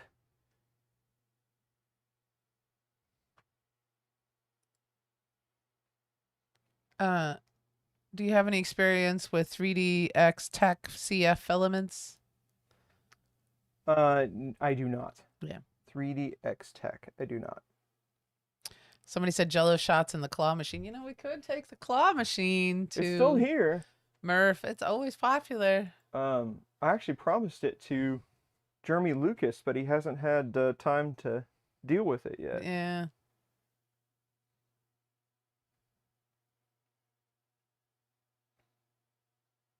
Instead of subscriber, it should be family member. No. Isn't that sweet?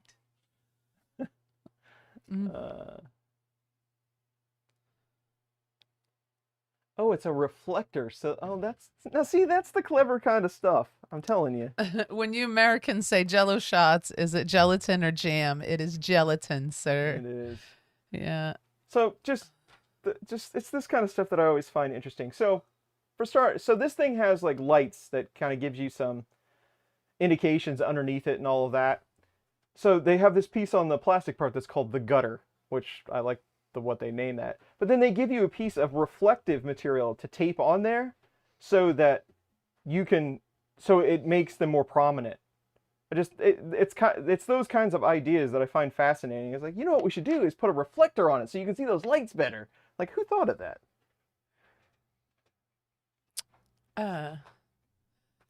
There you go. Somebody asked, does it snow out the window? Yeah, it snowed yesterday. I don't know. That's just kind of foggy something or other. That's not really snow. Jello donuts are okay. Yeah, he's saying because Jello donuts are jam, right? It's jelly, like as in peanut butter and jelly. Jelly donuts with a Y are with jam. Yes, and like a Bismarck. Jello is a name developed by the Nestle Corporation or whatever. it's What's his Bill Cosby? Yeah.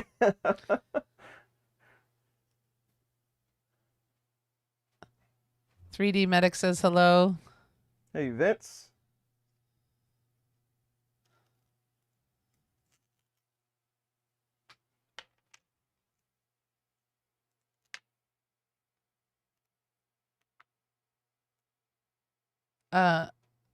Print transparent PETG bar from Principles 2 installed under ICD enclosure. Nice. Because only reflector doesn't work well if your LCD doesn't have bed surface on it. Like on edge of desk. Right, so it's made to like go against and the lights kind of hover on the surface that it's on. So I could see that if it was hanging on an enclosure, you wouldn't have that surface to kind of bring the light up. So yeah, that would be awesome to have a little transparent deflector on it. Yes. She agrees.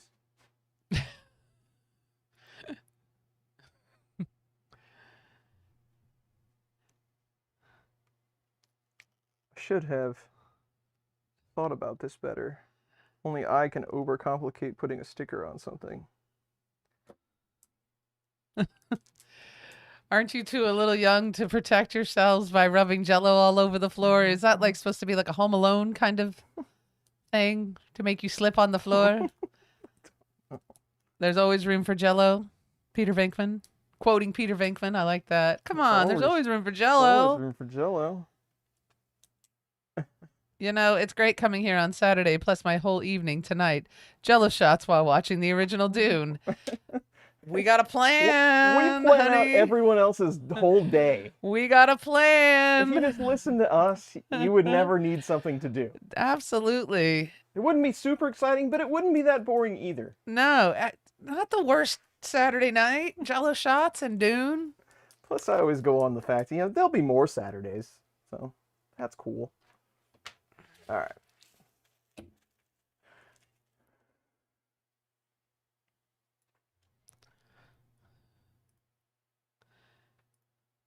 So we'll put our... Say y'all, sorry I'm late. I just had a friend drop by to drop off a FF Creator 3 Pro and took off with my Voron. All right. Hello. Makermind. Dune is awesome, and I love that movie, old and new. There you go. Thanks. Dune is awesome. For the record. All right. Yeah, so- I'm going to have to watch them both now. But I'm going to have to watch Dune 1 so that I can watch Dune 2. I was watching, and then I was playing a game on my phone, and there's a lot of subtitles and stuff. I think I missed quite a bit in the new Dune, not the old Dune. The old Dune, the internal monologue will keep you updated.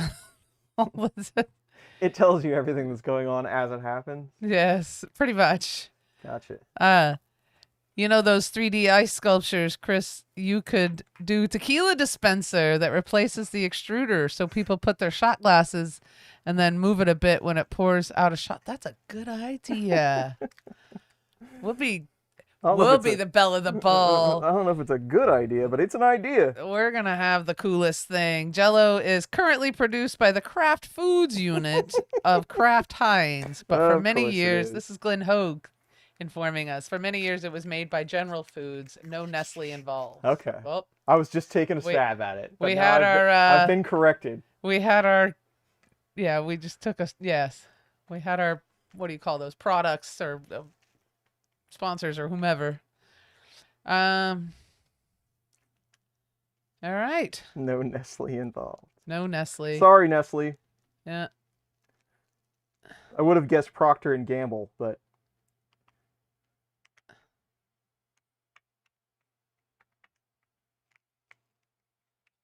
All right. Procter & Gamble. All right. okay. We're putting the mounting legs on the LCD, and we're sliding it in the cover. We got an M3x8 that goes in there. Will the 3.5 upgrade still work with the MMU2? Yes, it should be compatible. But I believe you need some sort of kit because it's going to be a different plug, I believe. So consult with Prusa before you. The firmware, the printer, and everything would be fine. The only problem is how you power it and what cable you use. So there might be like a little conversion kit or an adapter that you might need. But everything else should be all right. There you go.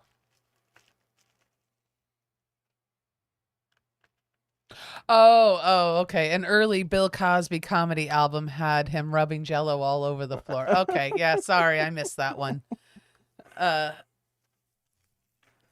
there you Can't go. catch them all. John says we'll be so trashed everyone will want to do a shot with us. So we'll have to have a dummy bottle somewhere. Throw it over your shoulder. Yeah. We'll. Do you think they'll come out with an extruder kit for the MK3.5 to make it MK4? Just can't see $579. They have a 3.9 that includes the extruder, 3.9 version. So I think that's probably how they'll keep it, with a 5 and then the 9 conversions. And I think you can take it all the way to the 4. I'm not exactly sure what part keeps you at 3.9. Maybe it's the frame? I don't know. But I think they'll probably have an all the way to 4 version as well. So you have a ground strap that goes on here. So it's going to say something. Sorry I miss you at Rocky Mountain, MRRF and ERRF, as I save money to go to Japan in 2024 for 3 weeks. Nice. Well, that'll be fun. Awesome, Ron. Thank you for the 5. Yeah, that'll be great. You are forgiven. Yeah. Send pictures. We want to see everything. So There you go. take pictures, and because I'm just fascinated with Japan. I think it would be so cool. Somebody came up with what was the bragging rights? The last one for somebody did 5. Did we already catch them? No, Oh, Wilmar. Thank you very much, Wilmar. Will, for the 5 yes. 5 memberships. Yes.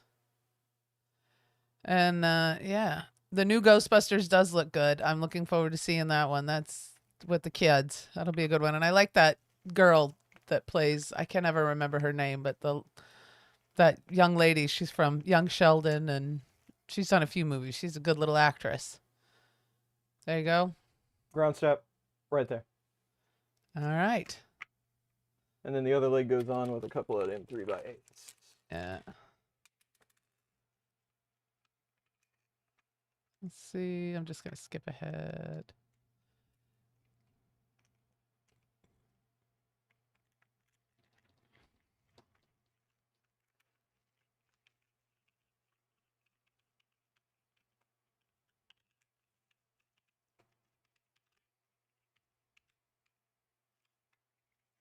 There's our screen.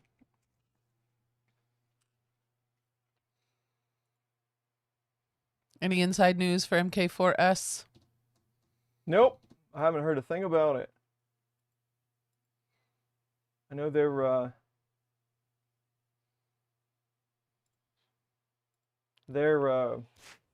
doing their best to try to keep up with all the 4 orders. I guess that's like been their best seller ever. So that's pretty good to hear. Keep them innovating and doing cool stuff for us. LCD cable is one of those really dense plugs.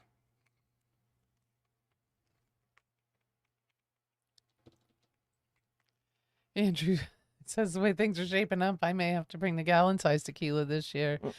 Everybody's got to upgrade. I need to bring more Jello shots. You need to bring more tequila.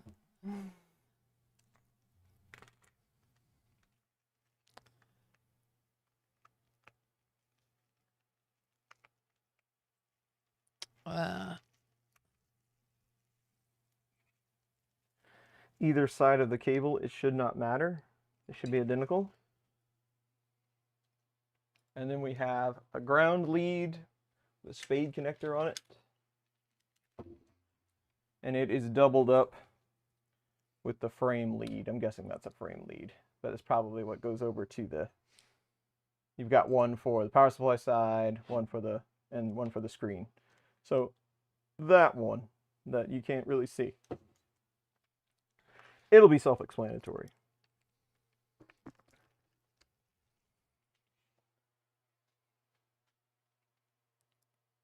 Man, we've almost been at this 2 hours already. Yeah. Yep. Knob.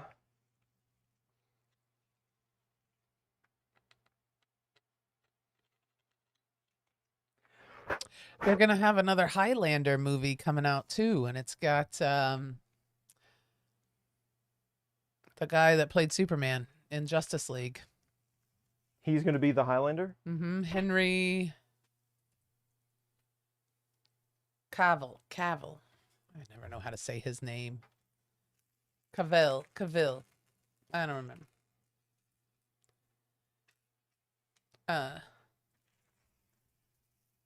Let's see.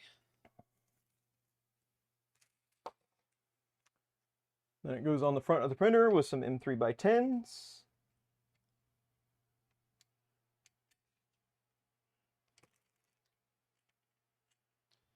Phonetic Cavill. I don't know. Doesn't matter.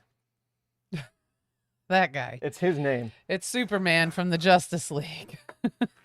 You know, that guy. The one. He looks like Superman. Yeah. Yeah, the Wicker, the guy from the Witcher, which I didn't really watch that show. Yeah, The Witcher.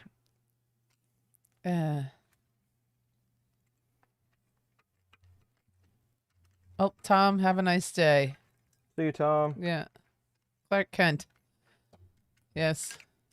Anyway, I'm kind of looking, that'll be a good one, I hope. I don't know who's going to play the bad guy, though. I'd like to see who plays, because, I mean, the original, the guy with the safety pins on his neck. Oh, yeah. Kurgan. Oh, I mean, is it a remake? Yes, it's a remake. I'm assuming it's a remake. Let's see. Oh, no, that guy that plays Kurgan, he's been in a lot of stuff, but he's just kind of scary, so... He'll always be that guy. Yeah. When I see that guy in other stuff, like he was the guard on Shawshank Redemption. But even when I see that guy in other movies, I still think about him scaring the nuns in the church, you know, with the safety pins on his neck. Yeah, they're not really giving us any details on who's playing who, but I really like that guy. I mean, I've seen him in other stuff. He's good, but just crazy eyes always looks like that guy to me. A giant Uncle Fester. Yeah, you were the bad guy in Highlander. Yeah. That's all I see. Yeah, everything's a remake these days. There's no original ideas. Clancy Brown, that's his name. Yeah, there you go. Clancy Brown. Good guy. Good. Like I said, I've seen him in other stuff, and he's good.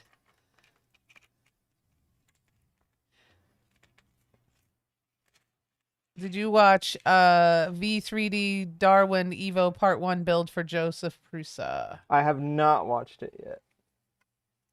It looks like a good time, though. Those are a beast of a build. There can be only one, unless it's a sequel. That's pretty funny. Who will play Sean Connery's part? The Spaniard from Scotland. Hopefully somebody that's not from Scotland this Somebody time. that can do a better accent than Sean Connery. Hey, Mad Mike's here. Hey, Mike. Hi, You haven't Mad seen him, are you? Mike. Hello. Unless it's a sequel. I love it. All right. Then we got M3x6 with a M3 washer on it to land our ground strap on the board in that spot in the lower right. Somebody said there are parts you can print from Thingiverse to hide the flat cables. Nice. Yeah, well, clean it up.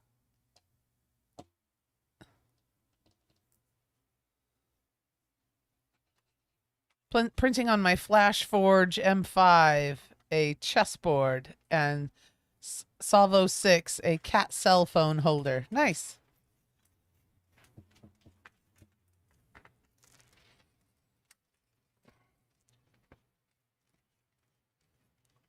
Does the printer have Misumi bearings? Misumi? Did I say that right? Yeah. I don't know what they use, honestly. Just trying to show you where that ground strap lands in that bottom corner on the board. Cats use cell phones.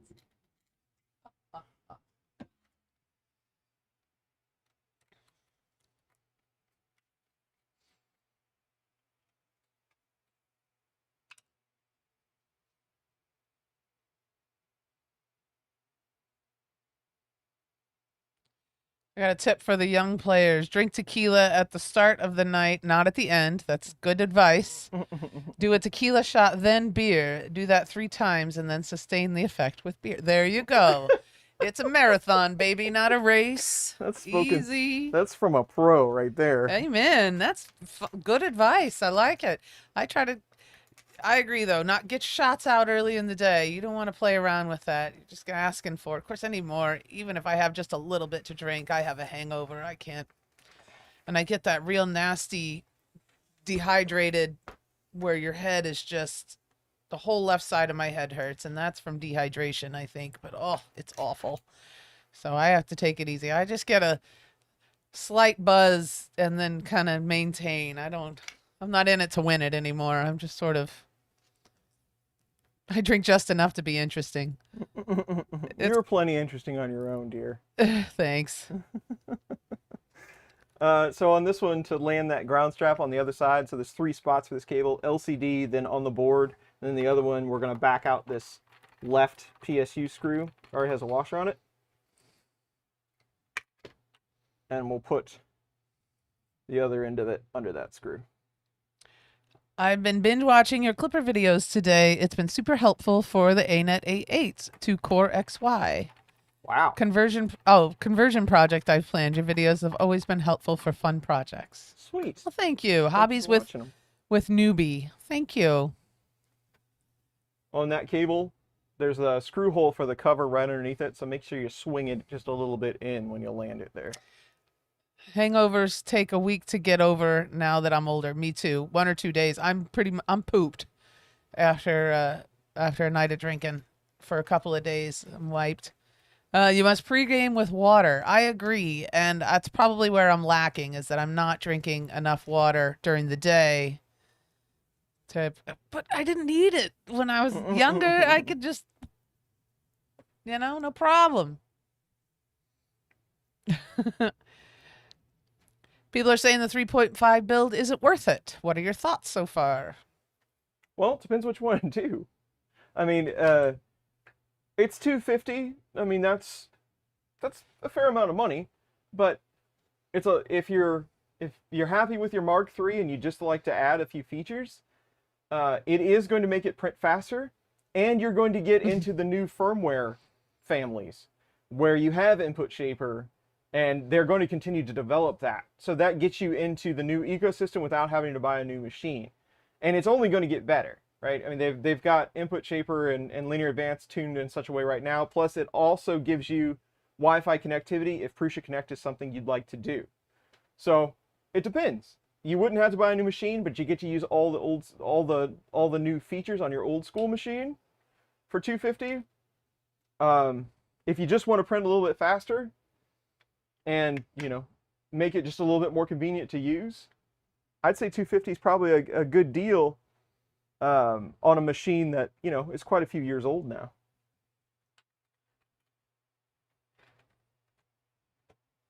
I'll make sure I have the right ones. What does Buddy use for... It's got round lugs on it, right? There you go. Spectra V3I says he agrees. Advil. What do we? Acetaminophen, Advil, and 2 glasses of water before bed. If I can think of it, that's exactly what I do too. A big glass of water and some Advil helps a lot. Being able to get a little sleep is really the key, because you really don't get any. Try to rest. Absolutely. It's just a matter of, you know, and some days it's good and some days it's bad. Usually, yeah. So we're putting the original power wires back on the PSU after we've added our ground strap. Make sure you do not get confused with negative and positive. They are black and red, so that you don't get confused, but just double, triple check that.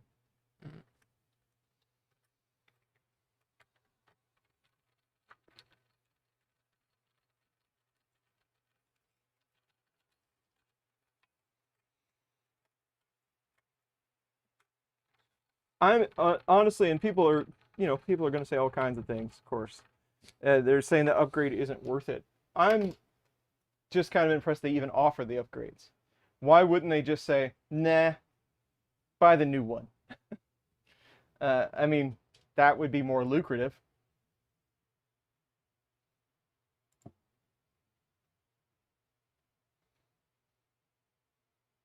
Okay, power panic cable. How's it working with Revo? You don't know yet. That Revo, there's kind of a hacky way to get it to work with Revo, but the firmware isn't quite there yet. So if you have Revo installed on yours, give it a minute. I think they'll have that figured out soon enough in the firmware, but it's not quite there yet. I wouldn't proceed with the upgrade yet until they figure that out, but I'm sure it's coming. What kind of wires we got here? Chris Travis says, my worst hangover came from beer all night and then peppermint schnapps at the end. We used to drink peppermint schnapps, you and I. Yeah.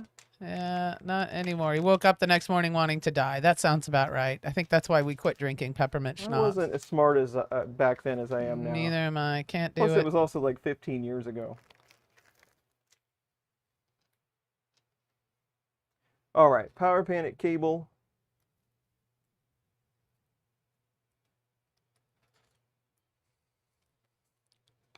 Oh, that's what I was looking for, was the difference in between new and old. Yeah, so the new one, that's what I was thinking of. Okay, so the new power wires for the 3.5, they've got a ring connector on one side that goes on the buddy board. The old ones just had the fork style. Where is it? The old ones just had the fork style connectors on them. Yeah, come on now. There you go. There it is. So we're getting away from these as well as the old power panic cable. And now you have a new one. And basically they're doing a lot of this because the connectors are different. The buddy board has a lot more consolidated connector.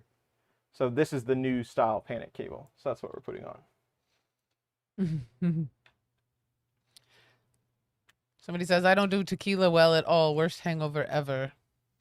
I can do 1 or 2, and then I gotta stop. And it has to be good tequila. I can't drink the cheap stuff. That's like just asking for a hangover. So I can do some good tequila. but not much. You know, and I can have a margarita or two, but any more than that, I get margarita mix gives me heartburn. God, I'm old. And now the cover is going back on just like we took it off, now that we're done with this section. Safety first. There you go.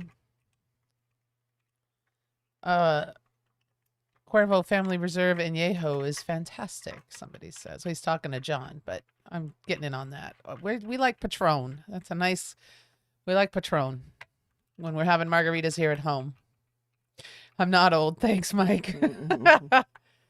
My body thinks I'm old. It can't handle liquor, and if I miss any water, then it gets mad at me, and I get heartburn.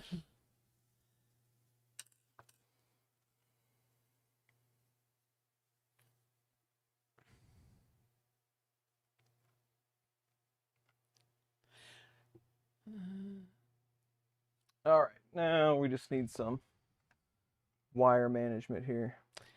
Yeah.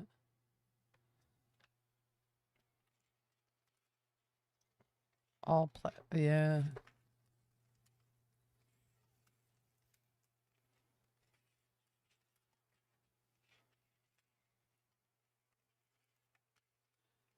Yeah, we don't take acetaminophen around here. We prefer ibuprofen.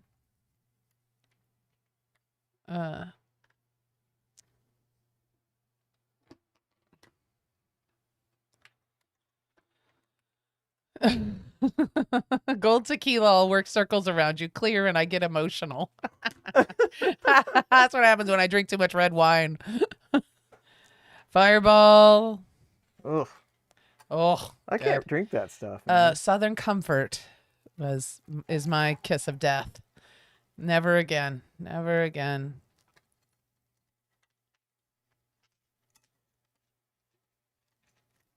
Octoprint would reset my printer during mid print or stop the print completely and give me other issues. The plugins were not working.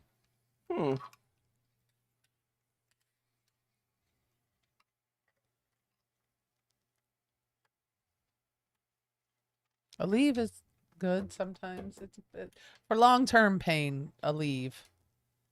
It's an anti-inflammatory too, and that's good. So when I was having knee trouble, I'd get some Aleve. Talking about which pain relievers we like. That's how you know how old you are. That is old, yes. Bacardi 151. Who drinks that? The only thing that's good for is lighting stuff on fire.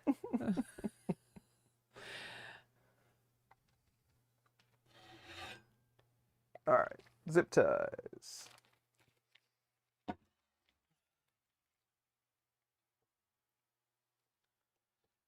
Who drinks that?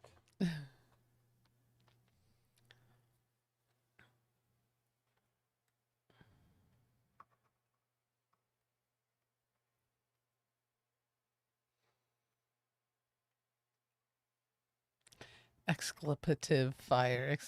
It was a bad night. Yeah. It was his first time with alcohol. Oh, Fair enough. Then you are forgiven. And I'm sure that you've learned your lesson. That'll teach you. Yeah. So Bacardi 151, not even once. Buddy liked it.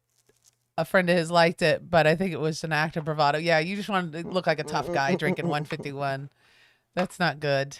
Don't do it. I've had people order it when I was back in the day when I was a cocktail server, and I said, I'll bring you one, but I'm not bringing you anymore. Like, I'll bring you one, and that's it. Because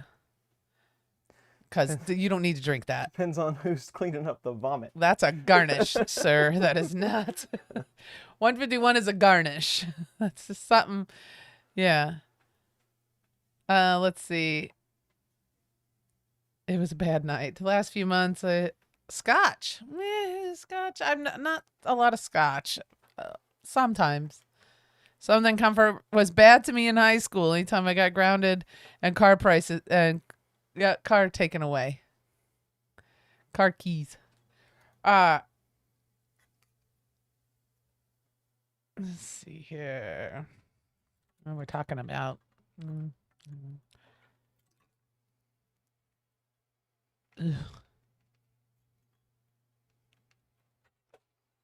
Jägermeister. Now, I drank a lot of Jaeger. That was my drink for a while. Car privileges. Sorry, John. I couldn't. Yeah, he got his car privileges taken away after Southern Comfort. That was high school for me too. High school, what's that? Yeah. First bad hangover was with 151. It's because it's not a drink. It is a garnish. Moonshine yeast. Blech. What? Moonshine yeast must have died as it had a funky taste. I don't know what. Oh, the 180 proof moonshine. Gross.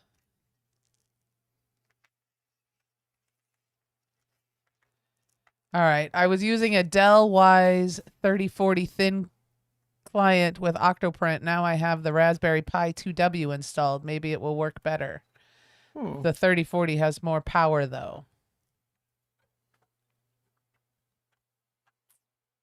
Yeah, it probably. I mean, if it's acting squirrely, it might be because of the OS version. I mean, it could be anything at that point.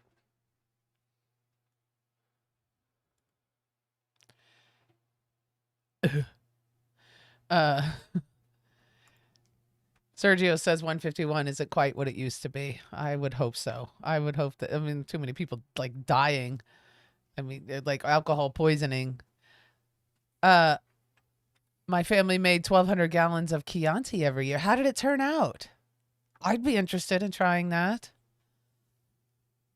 Sergio said that? I can't pronounce his name. Oh. Gersecchio? Sergio? Is he a It's because of inflation.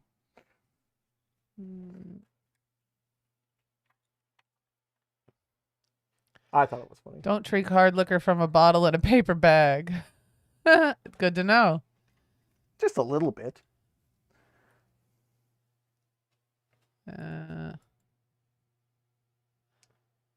What do you call that? The paper bag? We call it a wino bag Skirt. around here. What do you call it? It's a skirt. A skirt? I call it a wino bag. Sergio. Thank you. That offends winos. Sergio. Thank you. I'll have to write that one down.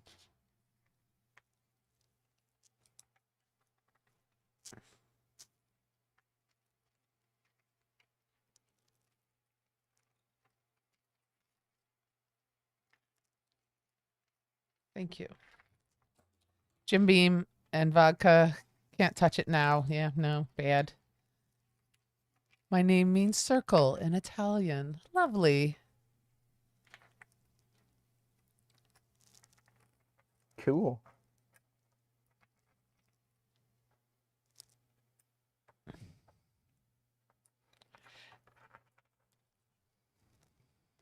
Zip ties and the wiring and stuff take 10 times longer than actual building. That's why I don't believe in it. Yeah. What was somebody saying? 2 drinks and that's usually enough for the evening. It depends on if I'm eating or not. But yes, me too. Don't. And I noticed too that if I have like if I do something like last weekend, I had a steak and some mushrooms and a potato and like dinner, you know, but it seemed like I felt worse than I usually do based on how much I had to drink. And so I wonder, like, no bread and, you know, like it depends on what you're eating as well. How much, how fast? I don't know. How much you can metabolize, I guess. That's right. Any issues? Have you had any issues? No issues so far. Have I tried the MMU3? I have. In fact, I'm working on a video series right now dedicated to the MMU3. Coming soon to a YouTube near you. Mushrooms or shrooms? Just mushroom. Regular, plain old portobello mushrooms. Nobody said. Ever see a tipsy toddler? We all gathered at the crush, and the toddlers would drink straight from the press. Oh, it was fun. Ah, the good old days. No, never seen a tipsy toddler. That's a good Catholic family right there, I betcha.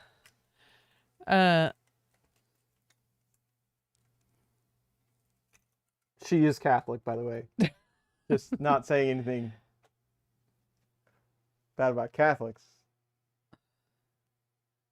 And put it in the food. There you go.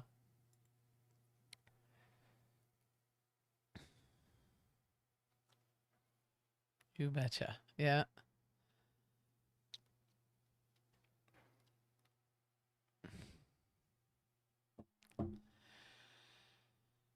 Closer to the... If I focus too closely on the chat and everybody's chatting, I get a little dizzy. That's just sad. I have to look away a little bit and then I can go back to it. But if the chat's really rolling, then I get a little dizzy when I'm trying to read it. All right.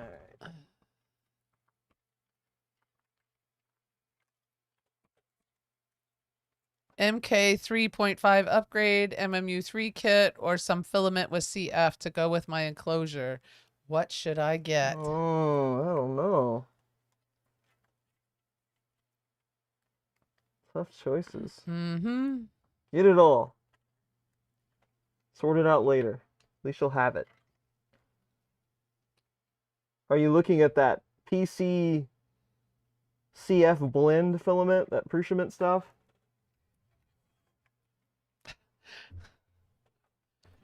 Mike says it's the power of suggestion that's causing me to, because we're talking about alcohol too. Maybe.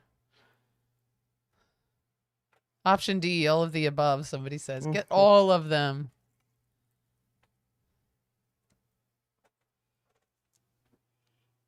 Yeah, you gotta look away. That's what I got hyper focused on it. And then but if I look away a little bit or watch Chris for a second and then I just don't want to miss anything.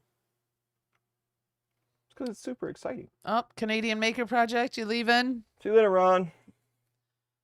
Have a good one. Well, PCCF, ACACF, ABSCF, Prusament, PC, all 3DX tech. Yeah. I've had experience with quite a few brands of the PC blend stuff. That I can tell you, a nice fresh roll of that Prusa PC CF, that stuff prints amazing. It amazingly well. I was very impressed with how well it went down. Just speaking from my experience, but it is not cheap. It's if you need it, you need it, but it's not the most affordable thing in the world. There you go. John wants to know, were you concerned about using your name as YouTube channel from a privacy perspective? Obviously, you have less anonymity versus something like at Fix'em Dudes. Yeah.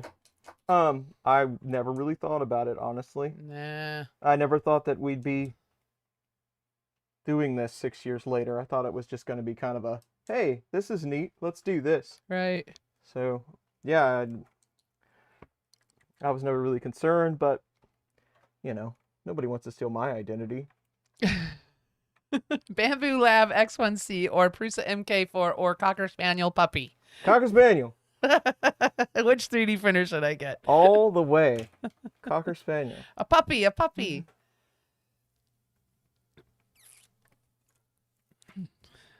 Are you going to install the MMU3 on the MK3.5?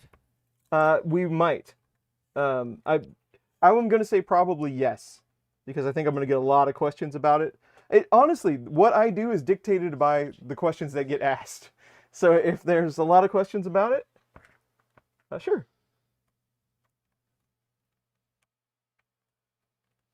I didn't pull up enough slack on these wires. That's what I'm feeding them back through before I tied them down. There you go, perfect. Oh, I want to put my...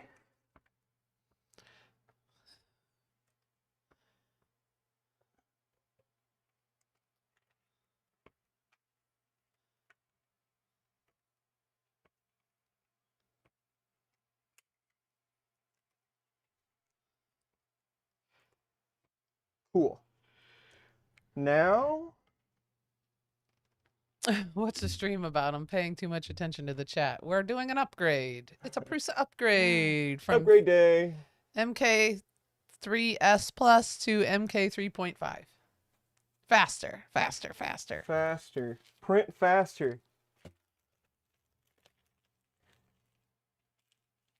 All right, so now we're hooking up power and power panic. We ran it. We've got new wires, new connectors. We ran it over from the PSU. Now we're going to plug it in. Power panic is down here in the bottom right corner, right above that ground lug.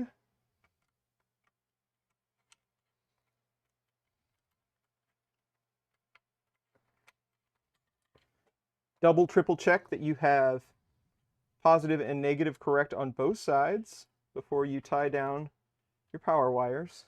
You don't want to release any smoke during this process. What is it like I like to say on the videos? Don't do this. Things will break. You will cry. That's right.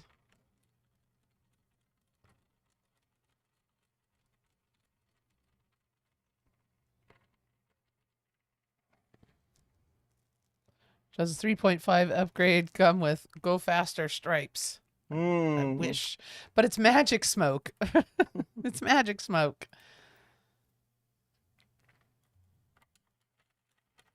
It does not that I've seen so far, but it should. We should make an overlay for the screen that's just racing stripes.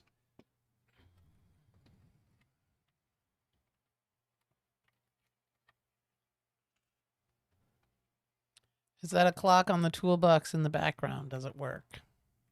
Yes, it does. A good friend, Dave Wilson, made me that clock. It is. I cannot remember the designer's name right offhand, but it is available to print out. I believe maybe the model's over on Colts. It does work, and it keeps pretty good time. You would think it wouldn't be super accurate, but that one is.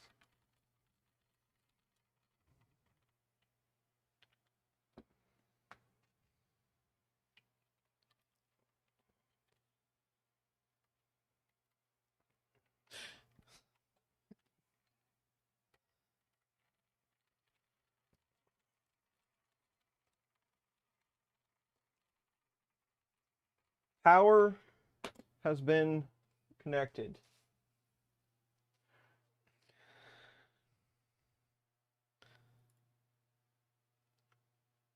Are the gears moving with the time? It does, doesn't it? Yeah, all the gears move. Yeah, it's not on at the moment, but yes. Yeah, it's a cool clock.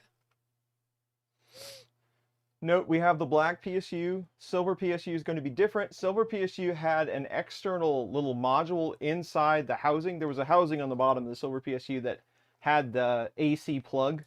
There was also a little board in there that did power panic. It's all contained inside the Delta. So if you're replacing the chrome, remember there's an extra part you need. It's like $10. And there's a different set of instructions. But we are hopping over that.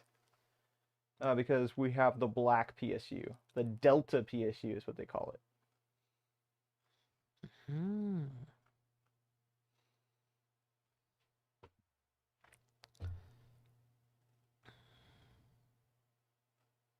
Okay, now we're getting into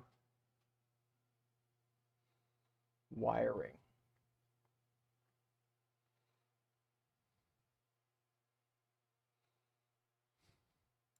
So on those molded clips, they have a spot on them that you can put a zip tie on. So that kind of gives you a little extra something to do your cable management.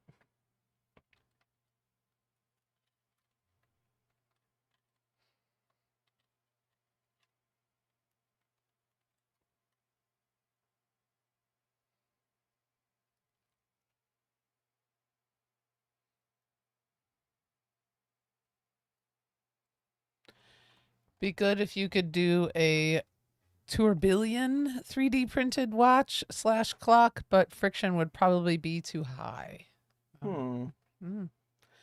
My currently dismantled MK3 has a soldered bed and the silver PSU, so I might change my plan to upgrade it to a different MK3. Yeah.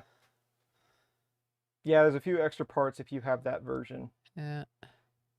So yes, that might determine your upgrade route.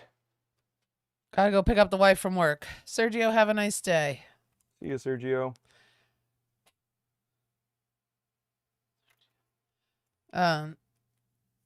The other Sergio says, I'm happy with my stock MK3S, plus don't need speed, just like the accuracy. Yep. There you are. Nothing wrong with that. Like I said, I've said it a million times, but I still use Mark IIs pretty much every day. I don't see any reason to not do it. All right, Canadian Maker Project's out of here. He's got to jump for filming to do later all, and good luck with the upgrade. Thank you. See you, Ron.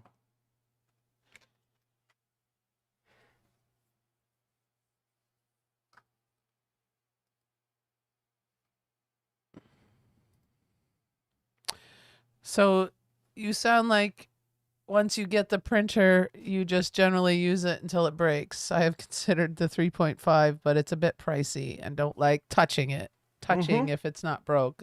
I would agree with that if it ain't broke, don't fix it. All right. The Prusa machines are so reliable. I mean, there is maintenance to do just like any other machine. I mean, things break, it happens. But for the most part, you send them prints and they do the job. So I don't like messing with that kind of thing. So I totally understand. This me personally, with my machines that I use, I wouldn't even consider upgrading to this. It's doing fine. It's doing a fine job. There's no need to mess with that. This is for content purposes, for showing what the upgrade is, how it works. It will make it faster, but I don't like messing up a good thing. Yes. I'd rather just, but if I was going to go that route, I'd save the money up and buy another machine. Okay, and that was probably completely, you couldn't see any of that, so. What number is your anniversary edition? Do you recall? 129. There was 500 of them, I believe. Or maybe there's 1,000 of them. I don't remember. Okay.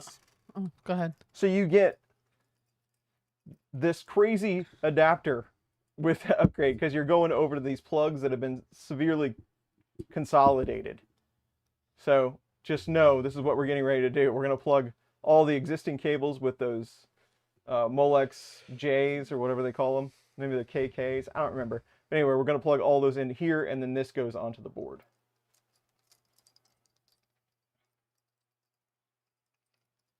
What now? Oh, nothing. Just Fix'em. My Fix'em dude was saying that his MK3S Plus has been real solid. A tank, he says. Yep. Prusa's they're just good. You pay for it. Has anyone done input shaper on their Mini? Would you recommend it? Yes, 100%. It's impressive how much different the machine is with input shaper applied. All right. Freddie, have a nice night. Thank you. See you later. Have a good one. Happy printing. So you get these specific ones for the motors. So just a little conversion type thing. So we're going to swap out, what's it say? Y and both Z's. We're going to put these converters on the ends of the wires.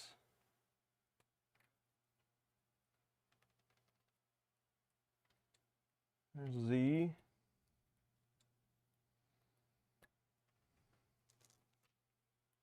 And then we'll find Y.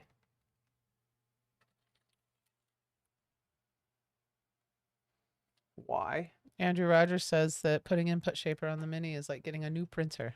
Kinda, yeah. I mean, I agree. Yeah. The Mini was fine. I never really had any problems with it or anything. I just never used it much. But now with input shaper on it, it's like, well, just send it to the Mini. It'll be done quickly. Little parts. I don't know. It seems like it's more useful now for some reason.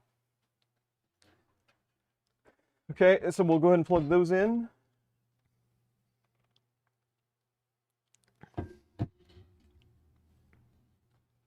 So Y is that one right there. Does the upgrade come with a bigger enclosure for all the extra wires? Yes, it comes with the buddy enclosure, so they actually switched to a metal box. So there's a lot more room in it.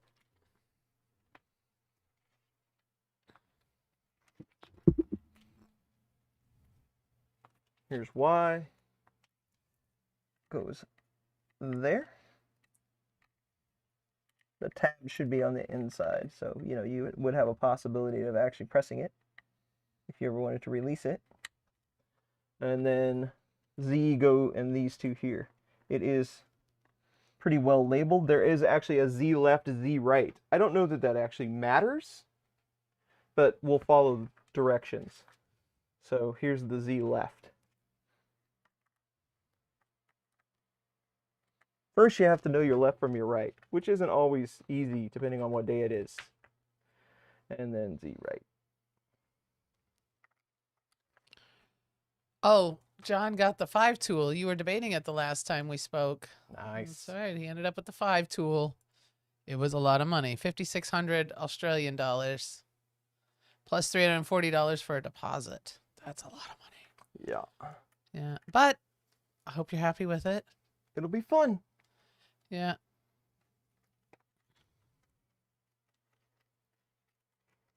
All Catholics know left and right.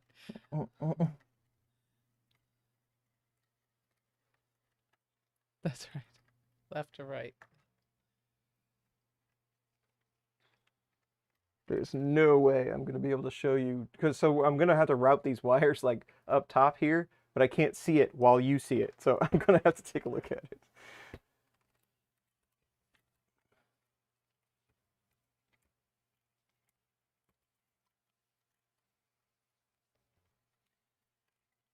How are we doing? Oh, good. How are you doing? I'm It's just reading the chat. 5 tool taking- XL is the way to go. Great for. taking longer than I would have expected, but Yeah. doing a lot of chatting and trying to do this as, they would like you to do it. Yeah. Yeah. Super happy. He's real happy with it. His XL 5 tool. There you go. It's a lot of fun.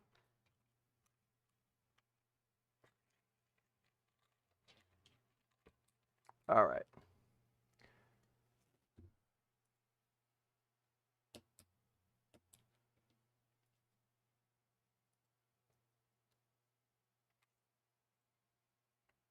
Then we can route our, you're not missing much here. We're going to plug in the LCD cable down from that. Yeah, maybe. Yeah.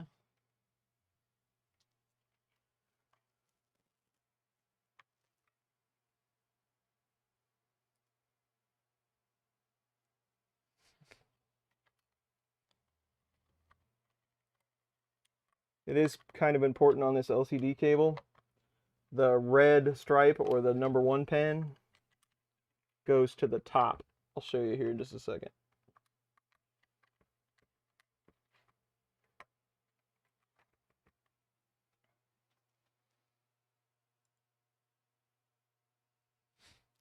Movies and alcohol with a sprinkling of 3D printing. That's how we roll. Nero 3D is doing this also. He ended up getting a BN assembled MK3S Plus and is printing the parts on his MK4 he started last night. All right. Cool. Mm-hmm.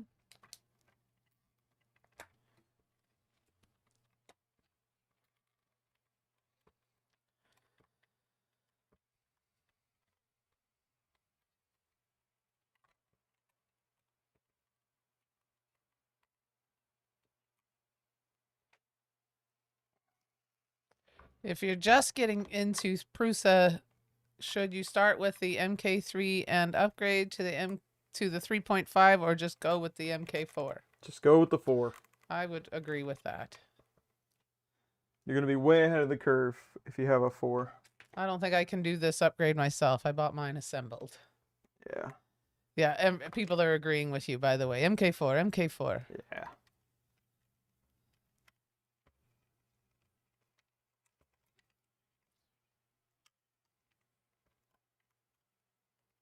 You're going to have a lot less time and money wrapped up in it. $850 for the MK4, though. Yeah, it's expensive. MK4 has more features, Mike says. Mike Fancy says. Yes. Peel Poly launch of Magneto X 3D printer powered by magnets. What are your thoughts on that? We saw it but it wasn't printing when we saw it at Earth last year. Yeah, they had the prototype out there. Yeah. But so, we it never was- got to see it in action. Yeah, it was damaged in shipping. So we never got to see it print. Yeah. So I don't really, I mean, it looks like a crazy, The concept is really cool, Yeah, I and mean, I'll this- bet it's fast. it's a really solid machine. I mean, it's got some serious weight to it. So I mean, it's cool in practice, but I really don't know much about. And conceptually, it's really awesome, but I don't know much about the actual working part of it. We'll just kind of have to see. There's a lot of mass there.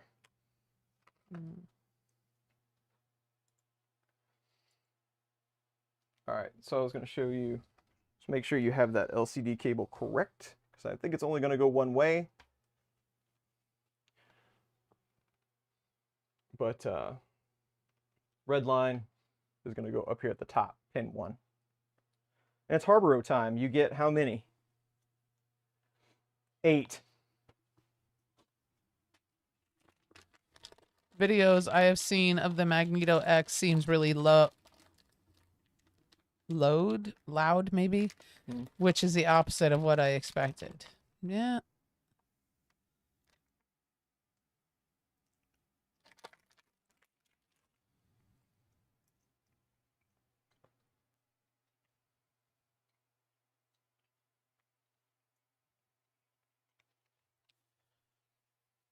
Loud, yeah. He said that's Mike Fancy. It seems really loud, which is the opposite of what he expected. I would think, yes, quiet printer. Yeah. But, whatever. The concept is there, and that's kind of the...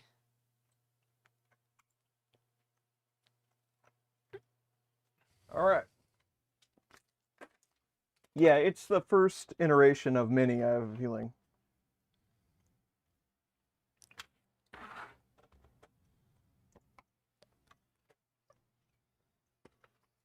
So now we need to refit our bed with a new thermistor. I'm gonna have to shut this heater off. I'm sweating. You're working hard. Are you freezing to death over there? I'm doing all right. Good. Yeah, I got the space heater behind me. It's fine. I was just complaining about my paper towel Yeah, you need a situation. dispenser. Better dispensing system than what you got there.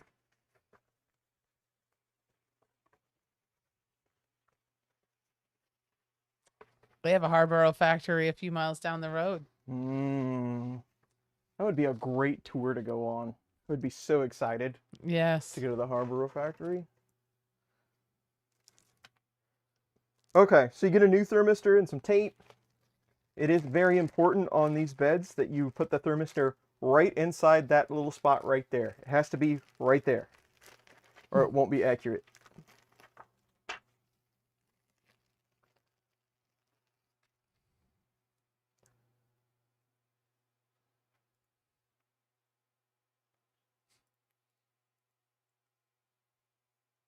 Can you show us the spot? Okay. Right there. Do you ever use Windex on your steel sheets? No. But it is very helpful, like, for releasing PETG if it's really stuck. But that's the new thermistor there. I do not use Windex. Are you going to have to solder? Nope. It goes on with a piece of foil tape. Oh, good.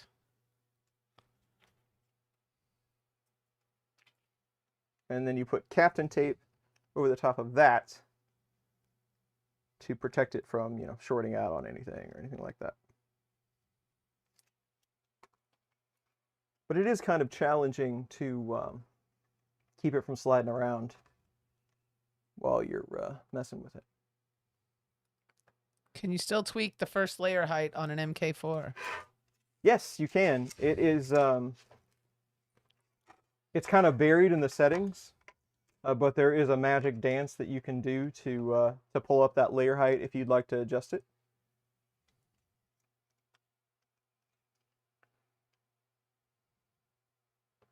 I'll make sure.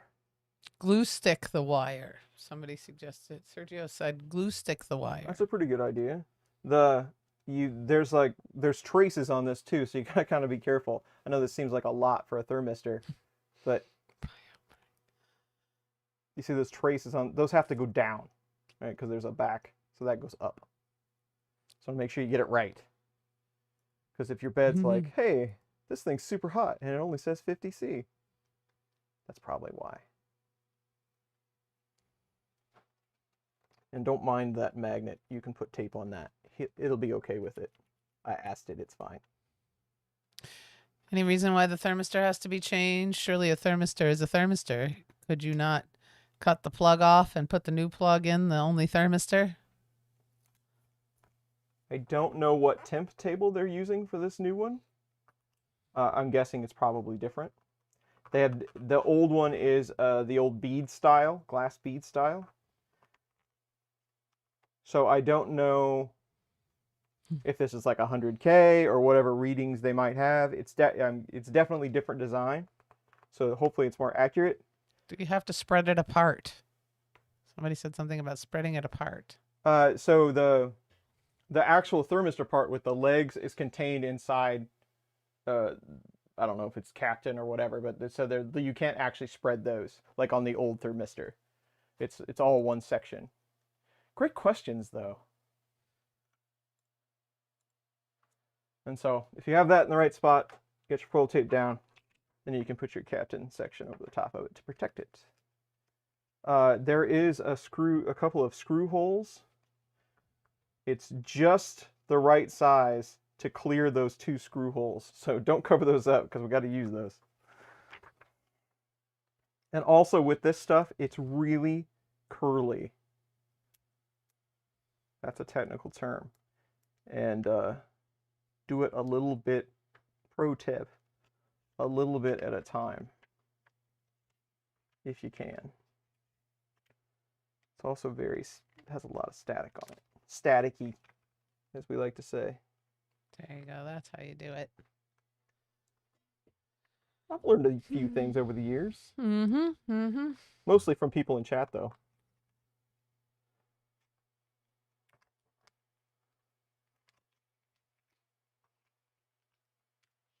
Does anyone know if this upgrade works if you previously converted to a bear? I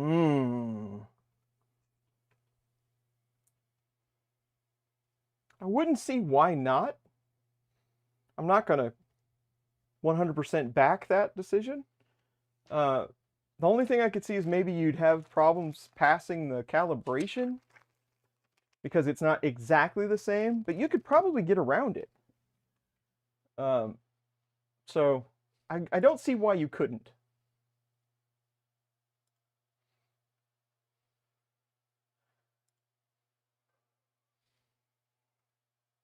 All right, power wires on the bed. Thermistors there. The Wuxen dropped in price. The Wuxen WXR Yes. got cheaper. Good. Good. That is good. So the side with the QR code would go towards the box.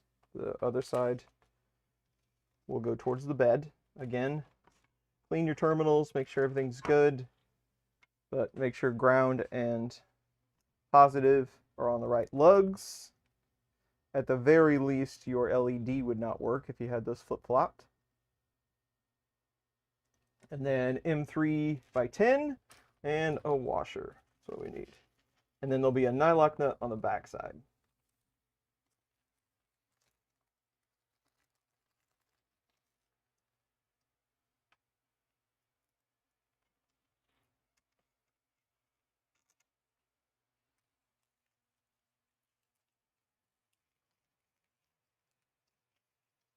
Oh, no, I just had those.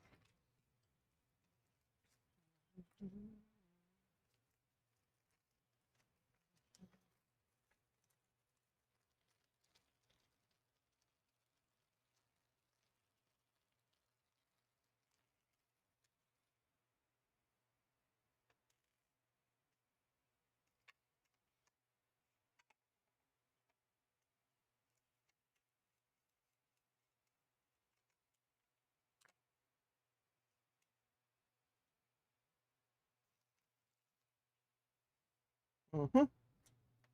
We're discussing the Wuxen now. Mm-hmm. Just that somebody says they feel like it's overbuilt, and they're not gonna. And people, I don't see much talk on the Wuxen. I don't either. I don't hear much about it.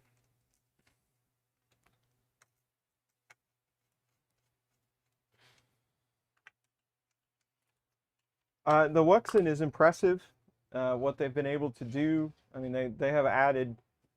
It's extremely overbuilt for an i3 machine. But you know, I mean, it's sturdy. I don't know how they sell it because they build them in Colorado, and you know, manufacturing in the United States is such a way. It's really hard to compete. I don't know how they sell it and make any profit at all. But you know, I don't do their books, so can't really speak to it. But that's a hard thing to do here in the States. Yes, Jeremy Lucas is here. Hey, Jeremy. Hi, Jeremy. They say somebody says I've been talking. MakerMind says I've been talking with them, and they're very busy with orders, so that's a plus. That's awesome. That is a plus. Somebody said we should switch roles. Make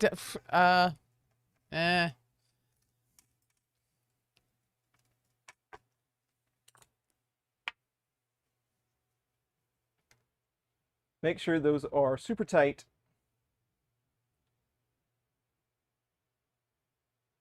And put those together.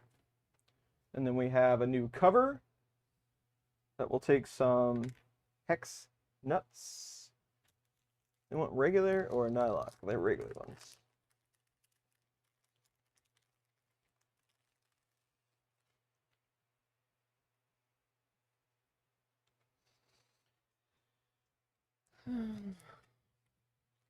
I know we're going to end up going a lot longer than the usual time here, so feel free to tap out if oh, that's all right. you need to work on other ventures. Okay.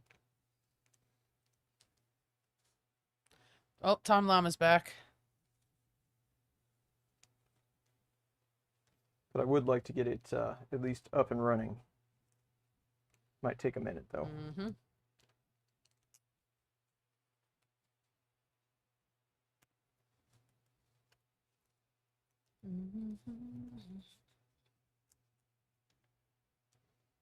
I'm talking about the Wuxen still. Tom Lama's back. Basement Dwellers still at it. Snow, nah. Slush shoveling was fun. And if you believe that, I have an oceanfront property for sale in Arizona. Ha ha. Did he pass away? Did Jimmy Buffett pass away? I thought I heard that he was no longer with us. I don't know. I believe that was originally him, wasn't it? Oceanfront George property. Strait's the one I know that's saying it, I was but thinking that was him, but maybe not. but I believe Jimmy Buffett is still alive. No, well, no, I don't know. Let's see. The only reason why I ask is because I always think I know this. I used to work with this guy, and he was just crazy, insane Jimmy Buffett fan.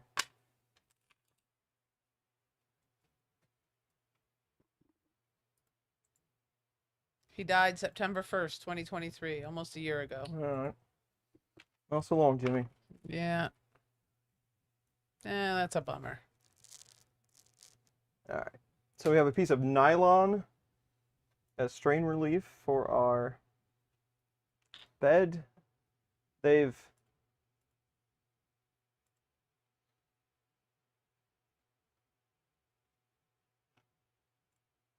One of these they've put a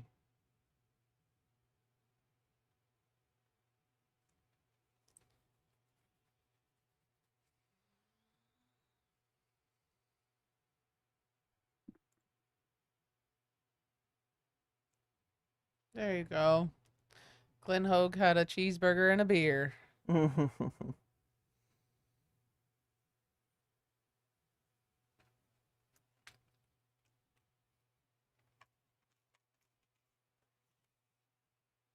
That's too bad. I am going to run upstairs, though, for a second, and I will come right back. All Do right. you want anything? Okay. No? We'll go to this and work this way for a minute. So they reworked the strain relief part, and for a while there they didn't have nylon as for like, wire management. But now it's back.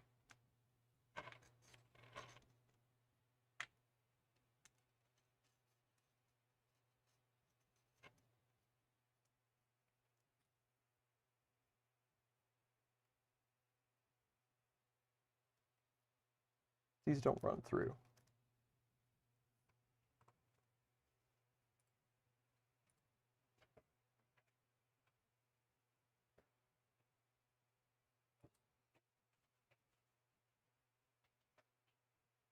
The thermistor does.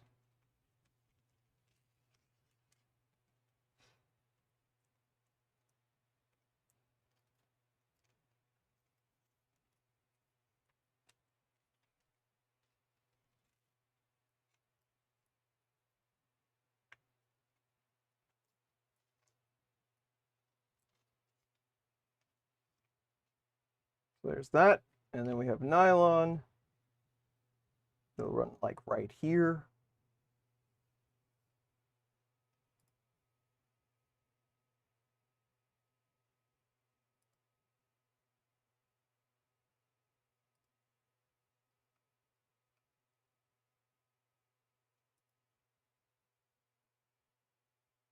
And then this should go under your power wires. We'll leave that off for a second. And this should go over the bottom of those nylock nuts. Like that. Hopefully you can see. And there is a 10.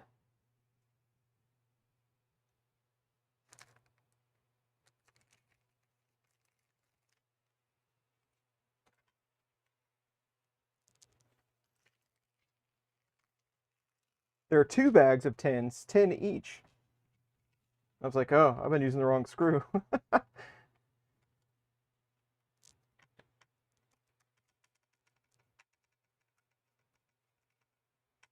Careful of your thermistor wires. It is under there.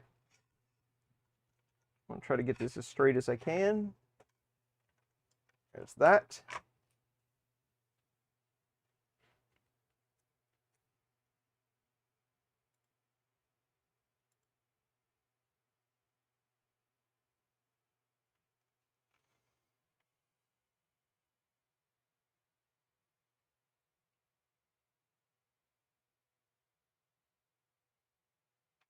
And then we can put let's spin it around so it's easier for me to braid this. Keep picking up odds and ends with my magnets. And there should be a piece of this.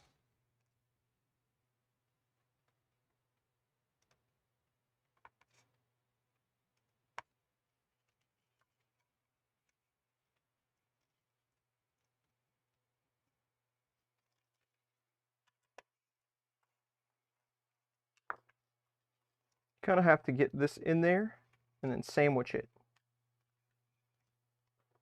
This is one of those exercises where you need just a couple of more hands. So it goes under right next to that screw hole. You definitely don't want to let that push through too far.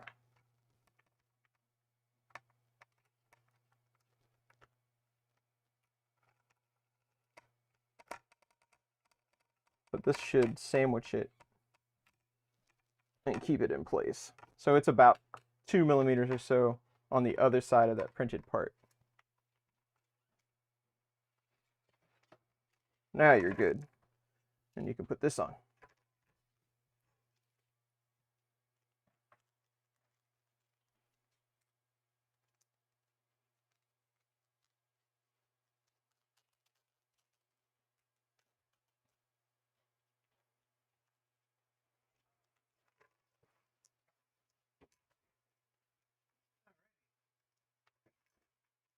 Snow in the backyard's melted off a little bit. Awesome. Yeah. Did I miss anything? I don't know. I haven't been paying attention to anything except this. Alrighty. So yes. Mm-hmm. Mm-hmm.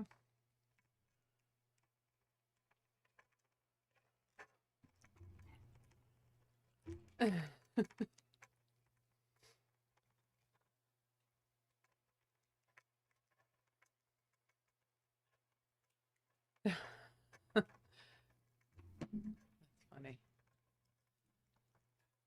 All right. Let's see. What do we have here?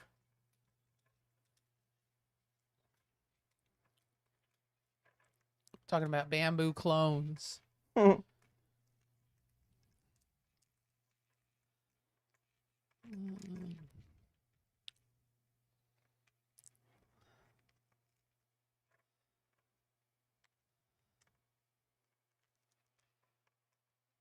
Do you think the Solval SV06 could upgrade to the 3.5 or 3.9 or the MK4? No. Eh.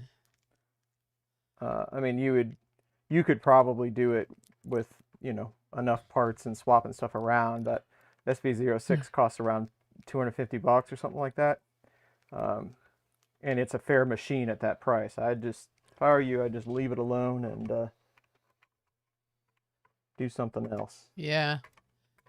Any plans to do a video related to the XL soon? Yes. Yeah. I'm somewhat cautious about XL videos, but we do have one coming up that should be somewhat informative. So, Does anyone believe that there is no open source in the bamboo firmware? does anyone believe there's no open source? I can't say I'm surprised. Hi, Zelda. I don't believe it. Hi, Zelda. How are you?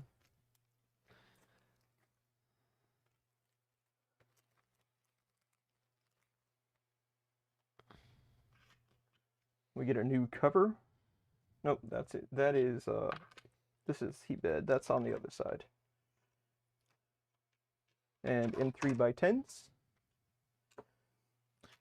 Why'd you say you were cautious about the XL video? I'm cautious because my XL is part of the beta program. I was on the XL beta, and it's not 100% like you would buy off of the rack, and it's been severely abused by the beta testing.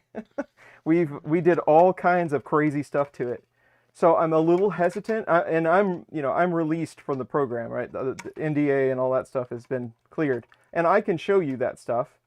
But it just brings up a lot of questions, like, why is this different? Why is it? Well, it's because mine's gone through a lot of hard times. So I'm kind of selective about the specifics that I show about that XL because I don't know exactly what the production one looks like now. So that's all. That's the only reason why. But it's good for content. I mean, it's good for showing different things, and we have done that. There's Andy. Andy's late. It's Eddie's fault.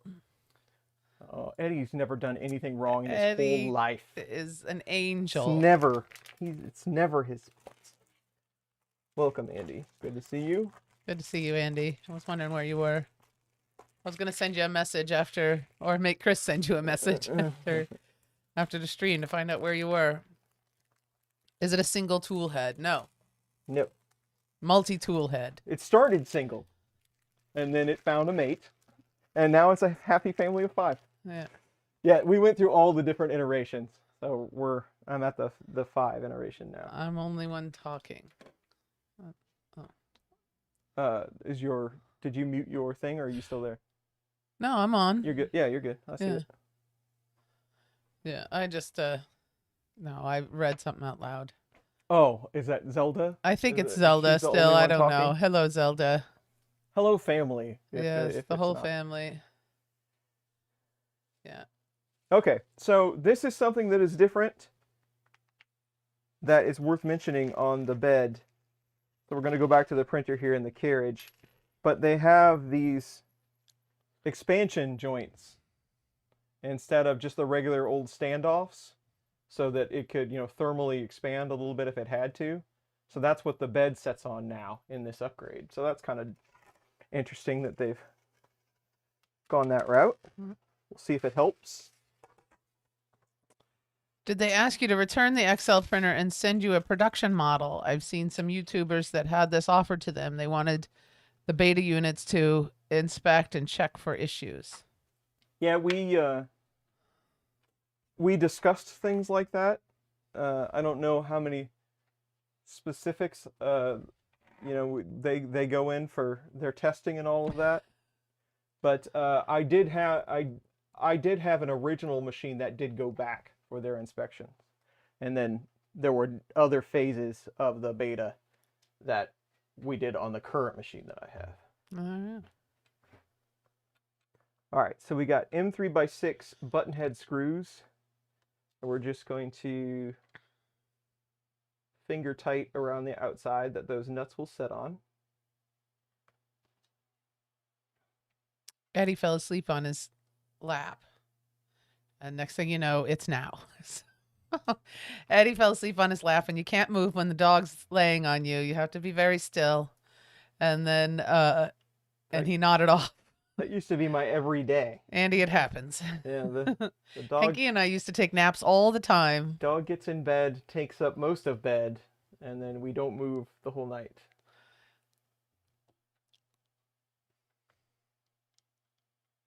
RS makes his leaving. Have a good day. Enjoy your family gathering. See ya.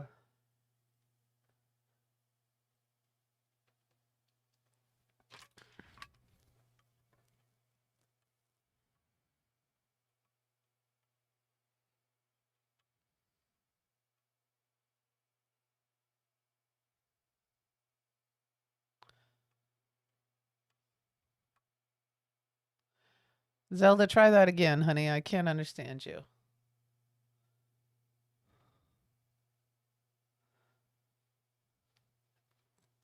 Mike can confirm that the beta is slightly different from the shipping version, at least visually. So there you go. There you go.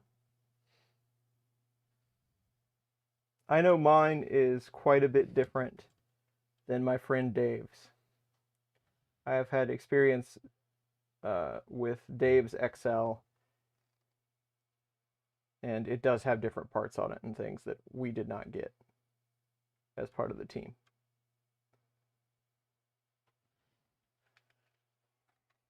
I get a lot of questions like when I show something that, like, even stuff that I'm not part of every beta program, right? But I buy stuff sometimes or companies send me stuff like right when it's coming out, and it's a little different than what people get. And that's the first question. It's like, well, mine doesn't look like that. Why does yours look like that? And how do I make mine like yours? Because it's obviously better than the one I got. Well, in actuality, you probably got the better one than I did. Because they fixed that because of something bad that happened. Let's say you got the one where all the mistakes were fixed. Right.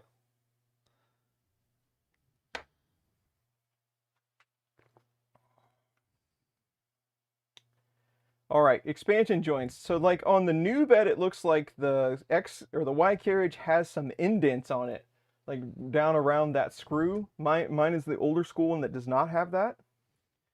But these do go on a certain way. And they've got flanges on them where to set them. Here they are. Henry Cavill will be in Deadpool 3 as Captain Britain. I didn't know there was a Captain Britain. I am not familiar with the Marvel Universe. So these have chamfers on them. Those chamfers go on the outside, so meaning the chamfer would go towards the front of the printer. And they should just slip over the screw head. Yep, just like that. They go one way. Okay.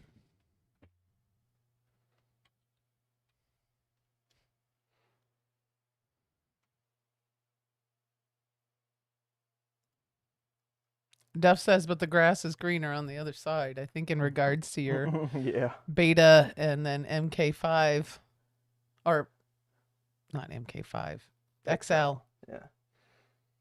I got five tool head and beta 5 tool and MK. Too many numbers. Yes, lots going on there. All right. Yep. So Did you get an early version with the version before they moved to planetary gearbox? no. They've always had the Extruder planetary stuff on it.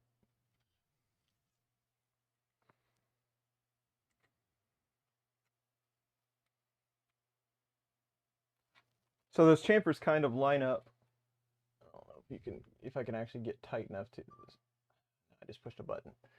If you can see that, the chamfers kind of line up with the carriage. You can like see the angle over there, but still over on this side, the chamfer is going that way. Is that right?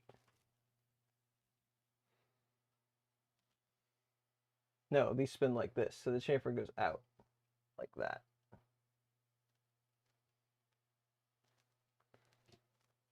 That's how they work. These look worse that the Nylock mod do.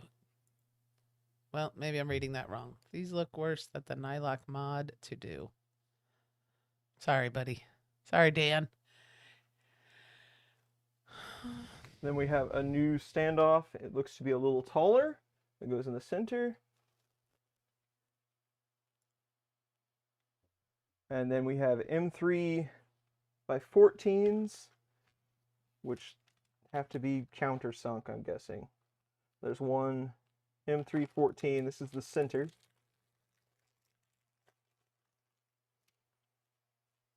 So that'll hold the bed on in the center. You should do this kind of in a star pattern when you put these on. The tricky part is all the magnets. Actually, it would be much smarter to do this and tension these down before we put that bed on so they don't move.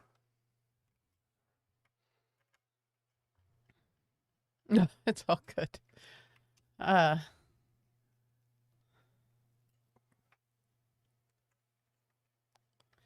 Any chance you'll do a all duet 3 build video, HC6, 1LC tool board, and scanning Z probe to go with your duet filament runout sensor? You never know, but I don't have any plans for it right at the moment. I don't have a 3 board.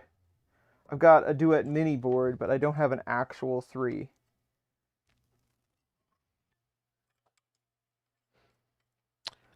Chris Riley, video from 10 days ago about Prusa link control, etc. Do you start prints from that? Do you then run and clean nozzle and bed to ensure no Klingons on nozzle, etc.? Most of the time I don't have any problems with it. I only run it on the newer machines. Well, actually I run it on a couple different machines, but when I go collect the part, when I collect the print, I just make sure that there's nothing super glaring going on with it before I start, so that it's ready for the next one. Sometimes I'll have a few issues here and there because something like that happened, but most of the time I get lucky, and yes, I'll just go ahead and start a print.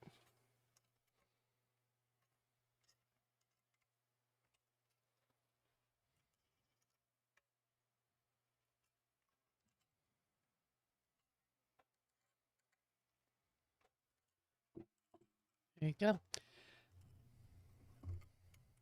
So there's a few movies coming out that's kind of caught my eye. Twisters, Twisters. plural. Will you guys ever consider doing a rat rig? Yes, I've talked to the folks for Rat Rig recently, and hopefully we have something going with those folks here around the March timeframe, I'm hoping. So that'll be coming. Maybe, I think he said April, maybe, now that I think about it.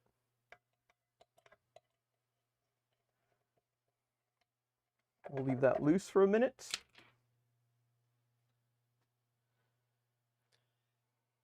Andy says he just sent us pictures of updated pictures of the dog. Can I look at your email? Yeah, go for it. M3 by 4s is what they put. Some really short ones. Yep, these guys. And they are torque. Oh, that's a torque. I didn't realize that. What is that, an 8? Oh, there he is. Look how cute he is. Little stinker. Oh, Andy. Adorable. He's such a cute little dog. Little devil. And I mean that in the nicest way possible. Little devil. That little video of him running around in the snow.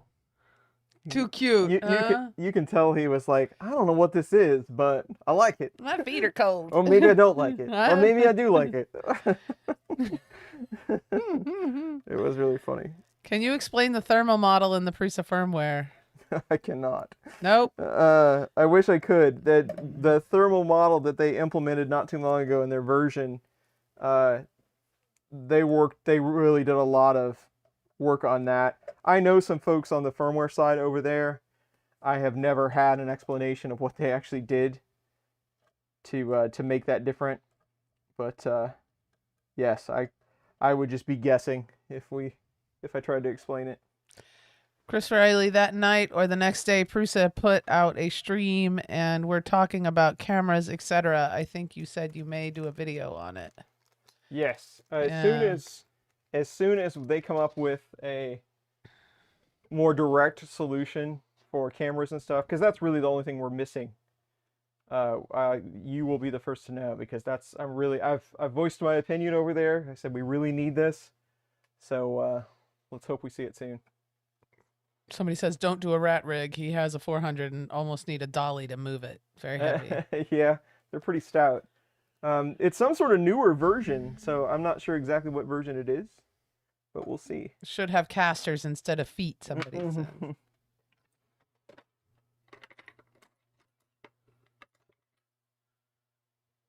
9. Jeremy says thanks, though. I forgot the... Oh. Jeremy says thanks anyway. Where he's the one that asked about the thermistors. Oh, yeah. Sorry. So you do the center one, then the 4 inners, and then you do the 4 ones on the corners to torque these down, just to make sure they're nice and flat. There you go.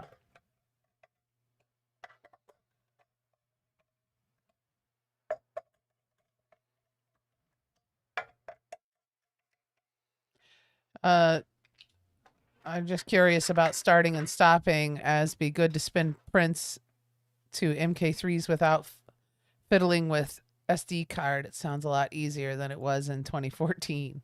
Yes, yeah.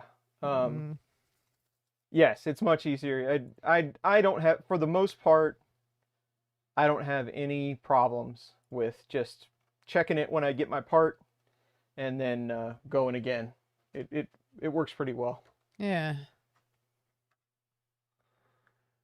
And then I think Prusa said they had an implementation, but I could be wrong. Maybe crossing over with your commentary.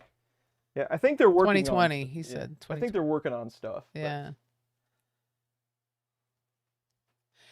IDX rat rig with a Prusa XL zoned hotbed is a dream machine.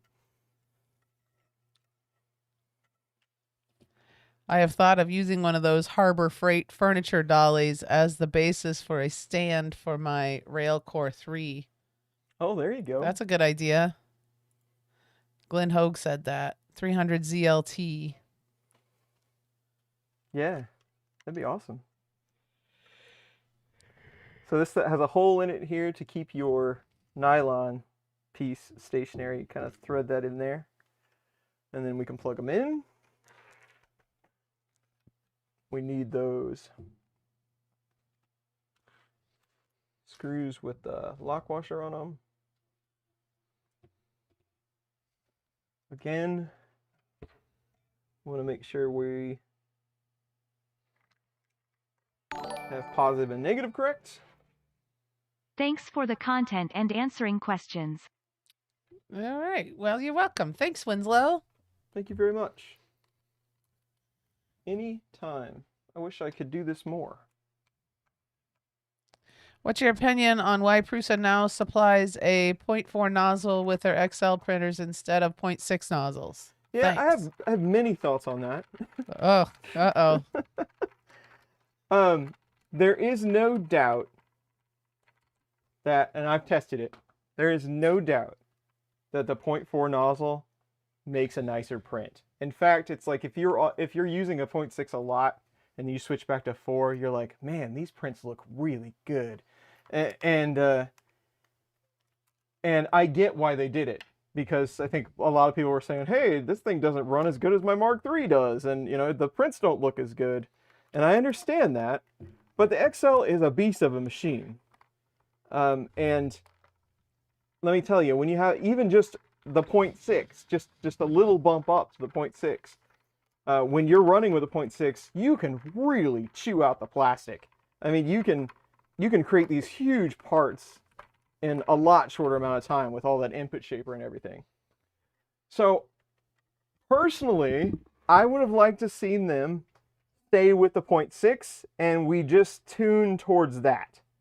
You know, always, of course, you would have the option of going to a 4 if you'd like. But I would have liked to seen them stay the course with the 6 and we just figured it out. What am I doing? There we go. But I get why they went 4, because the prints look spectacular. But on that size of machine, I think we should have invested a little bit more time. And I say we because I was part of the program.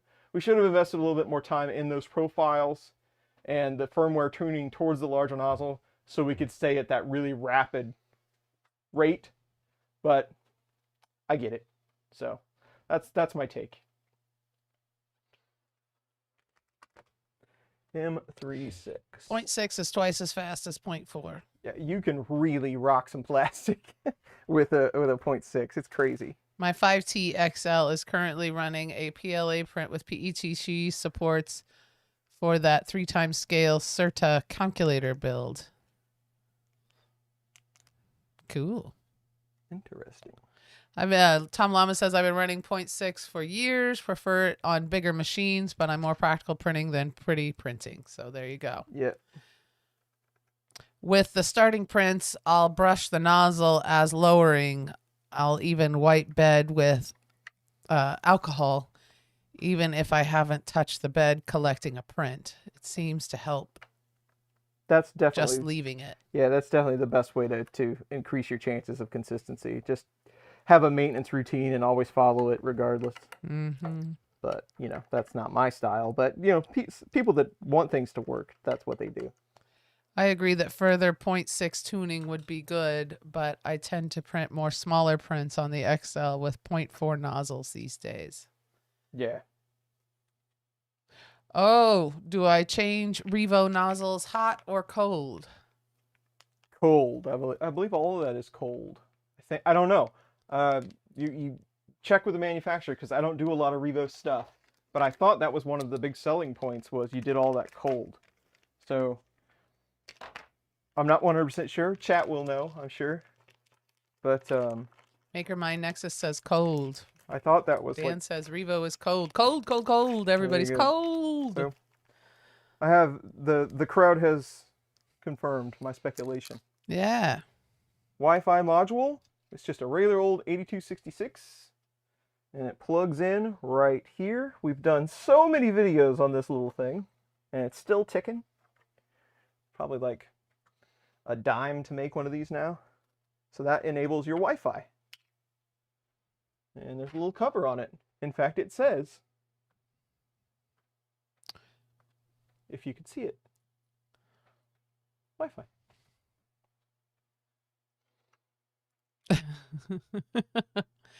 Okay, thanks. Unload filament, wait to cool, then unscrew. Yes. Yes. And John says, buck the trend. Go hot.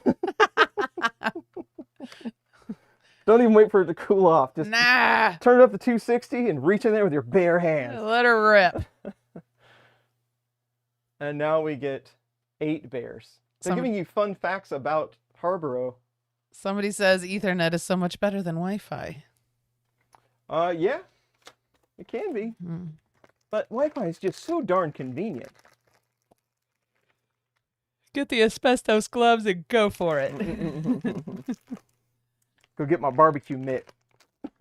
Mike says that's the catch to cold swapping to me, remembering to remove the filament beforehand. So overall, it still takes about the same amount of time. Yeah. Who needs fingerprints? That's right. Somebody says I swap the Revo warm. Oh, I did it. I did hot changing 0.4 brass to 0.4 obsidian and tore my sock. No. Yeah, just lick your fingers first. My Wi-Fi is faster than my internet, so why bother with the wire? Oh, That's where's that? So the only real extruder upgrade with the 3.5 is they change up the strain relief a bit. So we're going to rework that a minute. Somebody says masochist for the win. No kidding. Why do things the easy way? That's right.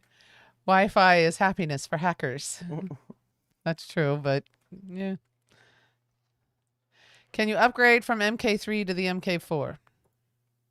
Yes, I believe there is a path that you can go all the way. So we're going to take out the old nylon.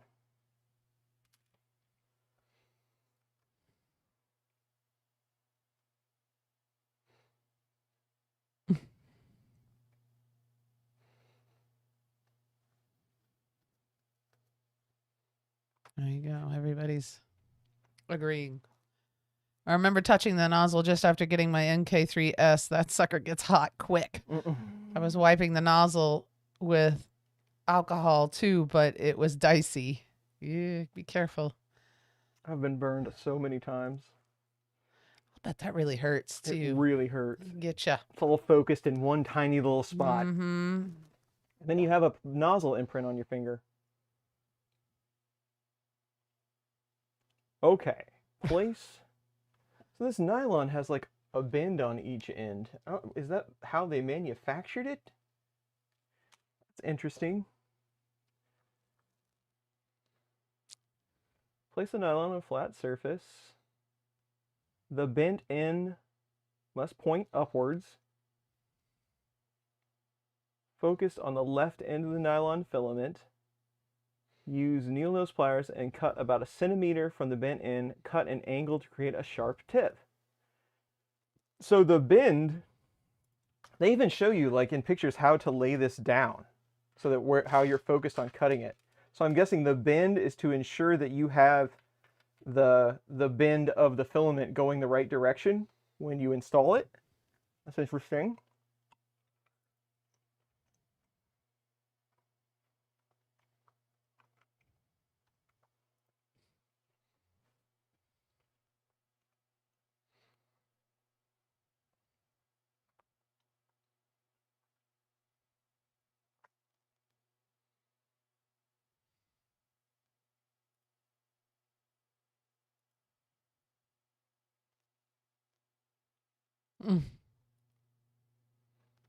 And then you wrap the cable.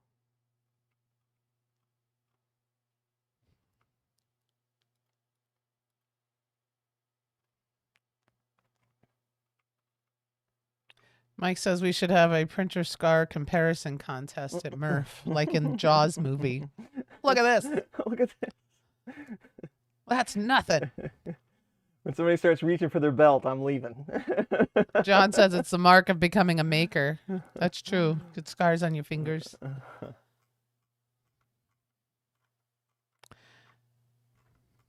right. So we're going to cut a sharp tip on this. Somebody doesn't think that you're eating the gummy bears at the right time. Doing what I can. I think that landed over here somewhere. Watch your eyes. 4. Mm-hmm.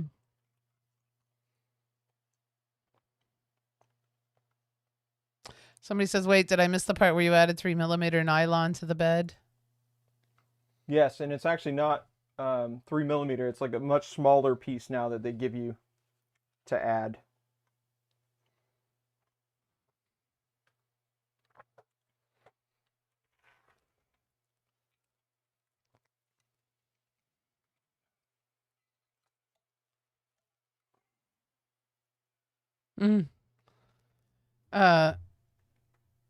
Sergio says you should only have one mark, right? He's talking about repeatedly burning yourself on the same spot. Probably. Mike says, I have a scar from pouring molten lead making fishing jigs onto my hand, so nozzle burns are nothing. Yeah, no kidding. Wow. I have a pretty wicked scar on the top of my foot for when I was soldering with no shoes on, and I dropped the iron on top of it. Yeah, that'll hurt. Learned that lesson. Yeah. I was pretty young when I did that. Back in the fixed bed MK2 days, I learned the hard way, don't drink and print. Or more specifically, don't use a sharp tool to try to remove a print from the bed. Ouch. Jeremy says, I didn't know you golfed. Yeah, John has a scar to prove it. Yeah. 3.11 doesn't have thermal thingy. That started at 3.12, didn't it? I believe, yes, that is correct. I don't remember Back exactly in the my number. Back in my day, we didn't stop the printer or turn off the heat to change the nozzle while walking in 10 feet of snow both ways. Exactly. Did the iron stick to the foot? Yes. Cooked it. And then all my socks stuck to my foot for the next month. Jeremy Lucas has a scar from hot glue. I think hot glue burns are probably Can't get it off. some of the worst. Once you realize it's burning you, it's already fused. Andy says, I once caught my forearm on the barrel of a large machine gun and it melted the skin. However, the nozzle burns hurt more and for longer. Wow. I accidentally left the soldering iron running a couple of years ago and it had fallen off the table sometime after that. I reached down for something else and found the iron. Ouch. Wow. Probably avoided a fire. Yeah, you got to be careful, guys. Damn. Well, you get to working on stuff. And Yeah. You're not a maker unless you have at least one soldering iron burn story. That makes the skin look like Swiss cheese. That is true.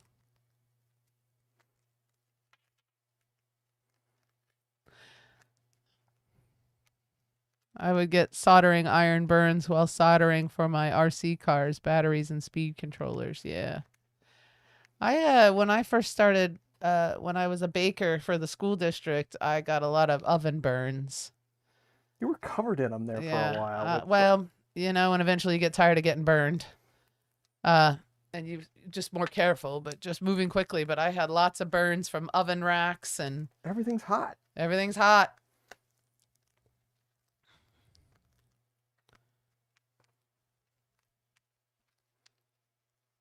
Sign of an experienced builder, speed of installing fabric over wrap. It's like my least favorite part of all of this. Somebody's missing a third of my left trigger finger. Bummer. Man. Sergio says, wow, I guess I'm just too damn careful. You're too good, sir. I really like that. Wow. I guess I'm just awesome. I have all my fingers. Sweet. That's awesome. I love that.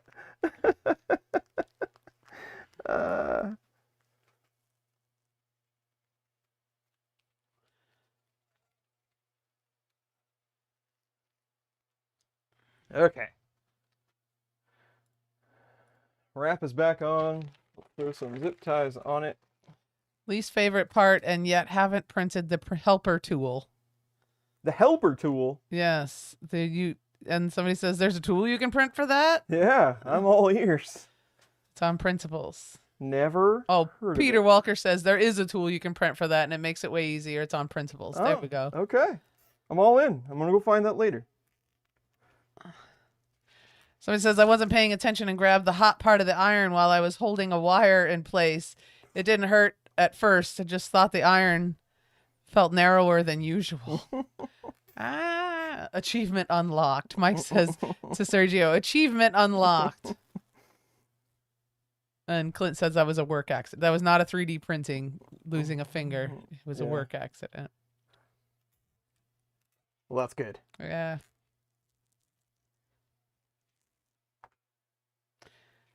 I'm not seeing that. You see a lot of old guys with missing parts of their fingers, old machinists. Stuff wasn't as safe back then as it is now. No, yeah.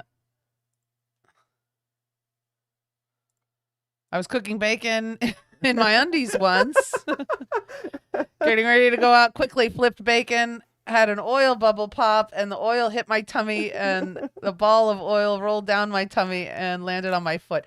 That sounds awful. That's why you... Safety first. You must be dressed in order to make bacon. What are we getting ready to hear here? I don't know. I was reading it and I was like, oh God, I shouldn't have started this one. Nah, it's all right. Keeping it PG. Yeah, cooking bacon is dangerous. You need to be dressed for that. I agree.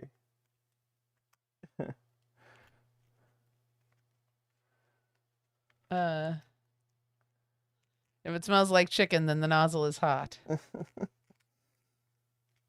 Nothing quite as distinct as the burned flesh smell. Get an apron. Somebody suggested that John get an apron. You need an apron, John. There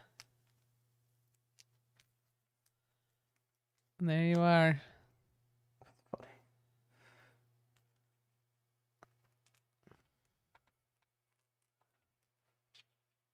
Railroad workers tend to lose fingers also, some Sergio says. And apron. A lot of stuff to smash. I have a Big Tree Tech Pi 1.2. How do I set a fan to cool? And how do I program in printer CFG? And how do I find host and pin? I've been trying to figure it out all day. Wow. There's a lot to unpack there. Yes. Can we start with the first one? What was the first why? How do I set a fan to cool? To cool the pie? I have a Big Tree Tech Pi 1.2. How do I set a fan to cool? And how do I program in printer CFG?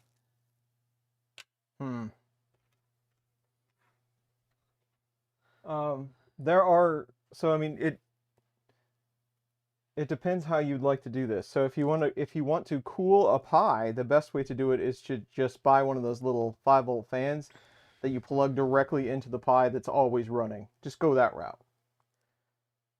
Now, if you want to control a fan in your CFG file to cool your controller, you would just find an extra set of pins that you weren't using. Now remember, they have, depending on the fan that you use, they have to be able to support the current drawn by that fan, or you will burn the pin up. There's a setting in configuration_adv.h called controller fan, and you would set those settings to whatever pin that you selected, and they will come on when the motors have been activated. That's a very high level of how you get that done. All right. And then how do I find the host and pin? How do I find the host and pin? Did you answer that? The easiest, so if you have a Big Tree Tech board, go to their GitHub, and they're going to have a pins file. That's how you find the pin.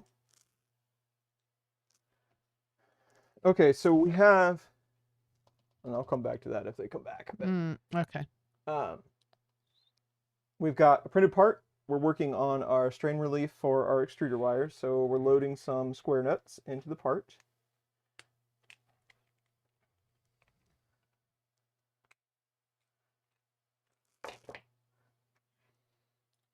Do you have to update the S Plus first, or is that included in the new upgrade? To the S Plus, sorry. Do you have to upgrade to the S Plus first? It's recommended that you use the S Plus, but I think it needs to be at least an S. It can't be the original Mark III. It has to be at least the S. The Plus is, I'm pretty sure, I don't know 100%, I'm pretty sure it's just like a maintenance upgrade. It's got a few additional parts, but I think it has to be at least an S to do this. All right, so in this part, we've got that, we had the angles on our nylon, our strain relief. The reason why it was at an angle is because it goes down inside the part that goes on the controller box.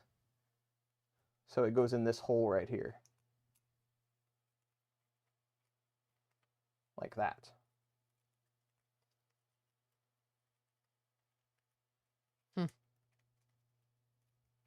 There you go. Now we can see a little better. There you go. That's good. Yeah. So that's why it was angled. So Yeah. we got that figured out. So don't cut both of them off. And then we should be able to get our sleeve all the way down. You spin these to make them longer or shorter. That's kind of the trick. Thanks. He's going to try it out. All right. Clint, Hard to do that stuff over chat, but yeah. Clint was in the wood industry, and that's how he lost his finger. And he wasn't the only guy in there. That lots of missing limbs, he says. Just in case anybody's curious how Clint lost his finger. now we know. Wood industry. A logger. Would you recommend the 3.5 upgrade or the 3.9, or just buy an MK4? I would keep your 3 running like a champ, like it already is, and just buy a 4 to set next to it. There you That's go. what I would do. Yeah. Now, if you don't have the money, I think the 3.5 is a great way to get all the new features. And then I don't know that I'd mess with going for 9 or 3.9. I think I'd just go ahead and save my money for a 4. It's a lot of parts to swap.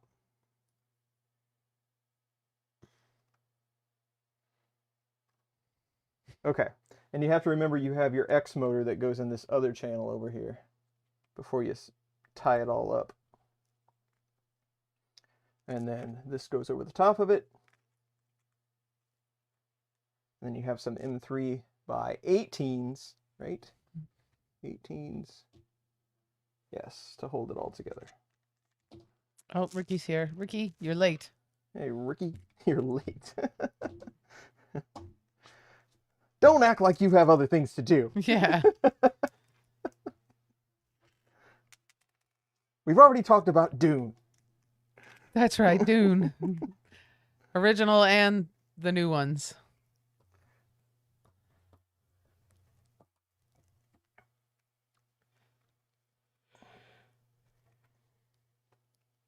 I feel like we're running super long.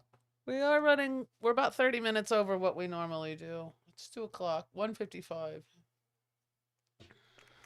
I've missed lunch. Yep. Hey, Chris, have you played with resin printers yet or plan to? I just picked up the Igloo Saturn 3 Ultra. I don't do resin. We have done resin in the past, just here and there, but I don't do it because I really don't have a good location to do resin. It's just too messy for the area that we do things in, so I've just kind of stuck with filament printing.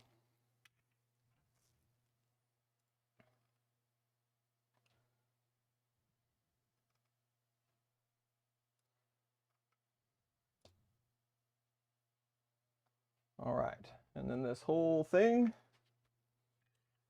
will set on top of the board. Snake all of our wires in there.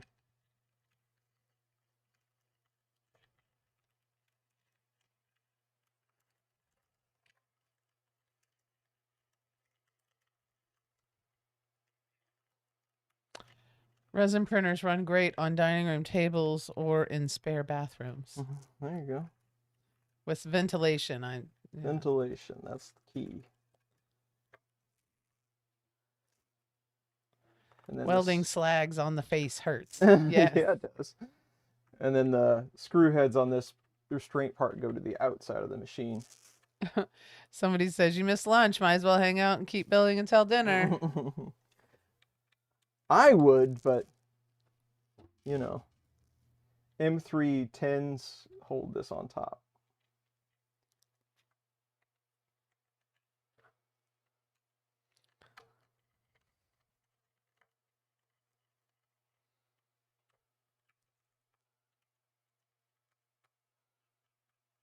Does make for a nice clean install, I have to say. Yeah, it looks good. Nice and tidy. Yeah.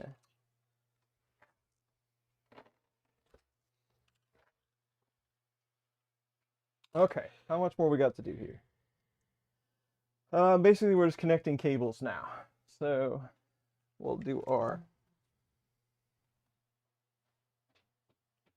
X motor.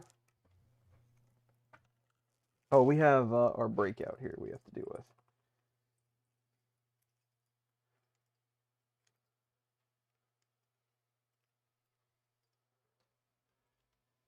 Well, this has just got E and P. There, okay, yeah, there's one more for X.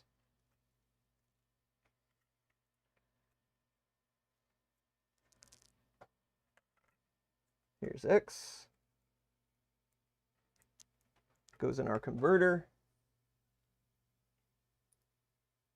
And then that's up here. The one we did not use. Up there in the corner.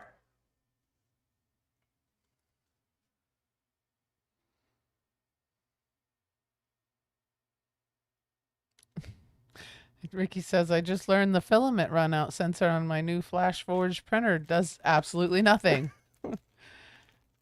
It's just there to watch you run out of filament. It doesn't actually do anything. It's like the neighborhood watch. We watched while you got robbed. That splitter cable is crazy. It fills up the whole box. It does. It is quite massive. But it's much easier than trying to find the different plugs on the board. So to be able to just show you how to plug it into the splitter. So there's the extruder cable for the motor. Do you have an STL or a 3MF for your logo?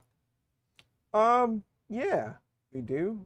It's been so long, I have to know where it is, but I don't think it's shared out anywhere.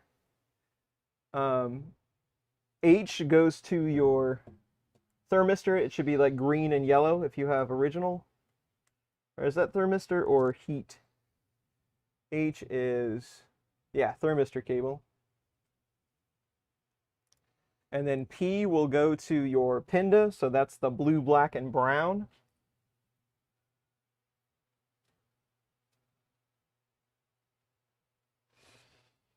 P.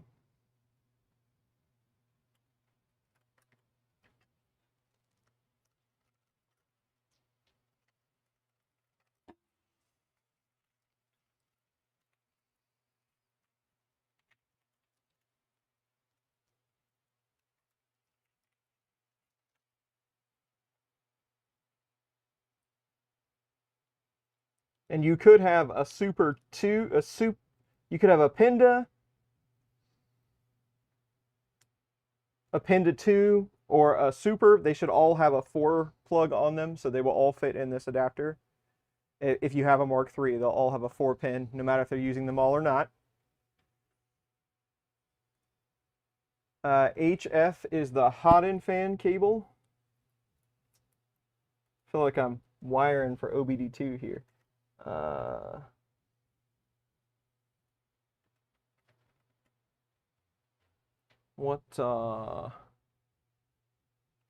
that's the Noctua one. So it's going to have the shred. If it's an actual Noctua, it's going to have the heat shrink on it. It's kind of like fiber looking heat shrink. It's yellow, red, and black.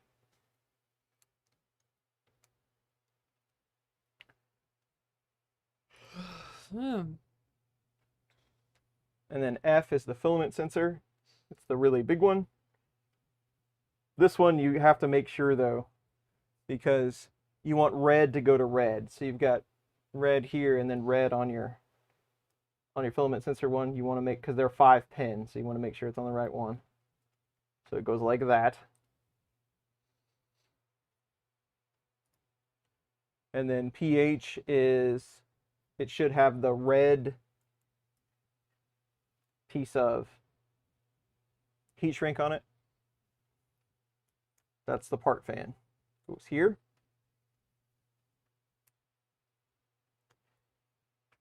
And then your hot end heater, the one with that plug on it, it has an adapter, this green adapter that plugs in. Right, like that. You don't even have to switch that adapter out. That's awesome. And then the whole thing, when you're done, goes into 2 plugs. This monster one right down here.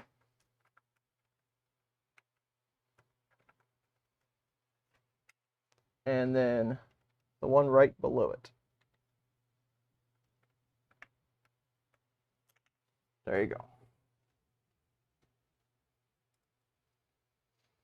Verify all connections one more time. We did it. Following steps. So, and I hate to not run through all of this because there's stickers and things that we could put on. There's more bears to eat. All that good stuff. We could put the case on.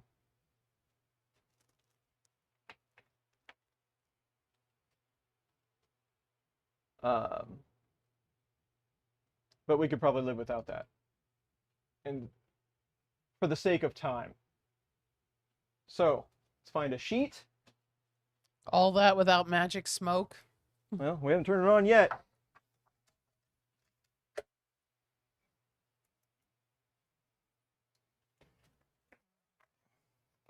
So basically all we're skipping is the putting the cover, and I could probably do that while it's calibrating or whatever. You shouldn't do that. You should do all the steps that they depict in the manual. Everybody's ready for you to fire it up. That's It right. says all these things we could do, but we ain't doing none of it. So fire it up. Right. So the biggest thing is we're going to put it on, and then we're going to verify firmware version because we definitely want the newest one. It came with a USB key. That is how you load it. See, it's complaining because firmware update is required. In fact, I'm not going to let it beep while we're finding our key. They want you to plug this key in first because it should have the correct firmware on it. But I am going to verify that on the computer real quick just to make sure it's the newest one. It should be like 520.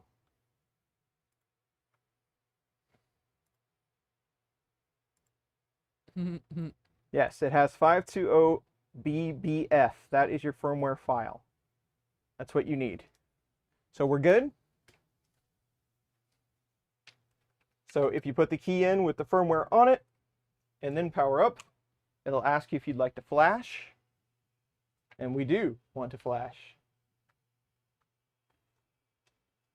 Dun, dun, dun, dun, dun. Did it tell me I could have the rest of my candy now? Even though I didn't do all the steps? People are looking for smoke. Congratulations. Eat all the remaining bears. I'm calling it. How many bears should you have left? There's like 20 bears in here. All right, try one again. Here, hit me. I don't know. We got awful close the last time. Ready?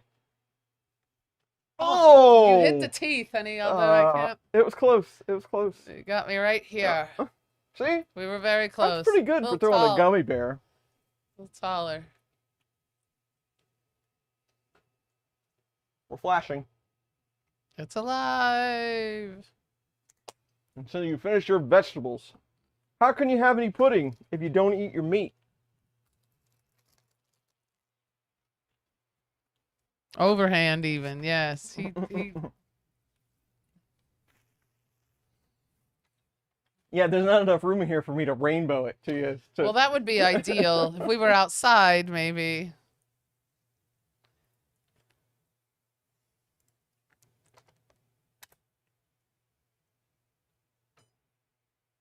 All right. We'll take English. Firmware 5.1.3. Check the site, I believe. If you head to 3.5, you're going to see it's 5.2.0. That's what we're There after. you go. And somebody else said that. Yeah. 5.2.0. 5.2. We'll continue. It should do a minor amount of calibration. It's testing the hot-end fan. And these have the tack cables, the tack wires on it, so it knows that it's spinning.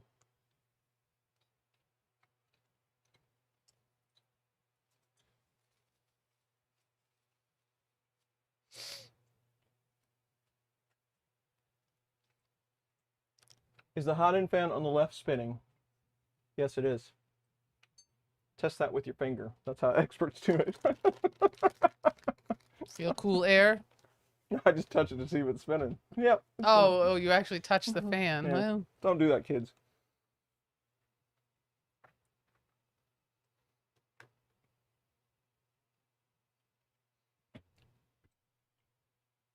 All green arrows. Now it's moving, doing things. another mark on the finger.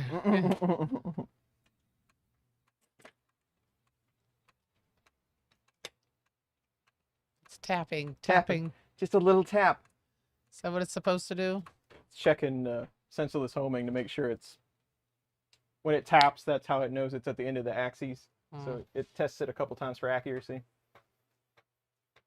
More tapping.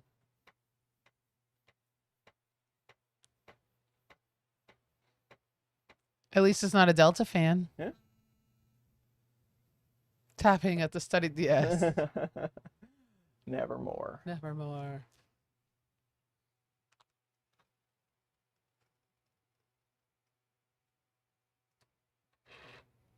Oh, and I got some Azure Blue. I have a little bit of this spool left that we can use to kick off a print.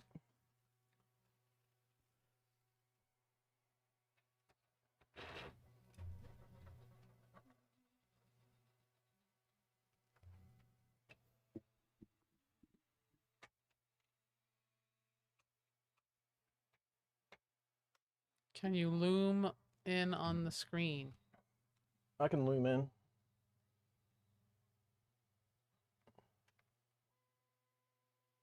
Oh, there you go.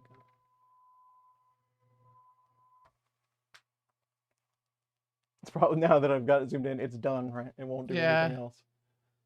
Have you ever had any luck getting the MMU2 to work with MK3+? I've had mine for years and still can't get it to work right. So if you do, do you have any tips? Yeah, I've got a lot of videos about tips on doing that exact thing, and mine is pretty consistent, but it's nowhere near as consistent as the MMU3.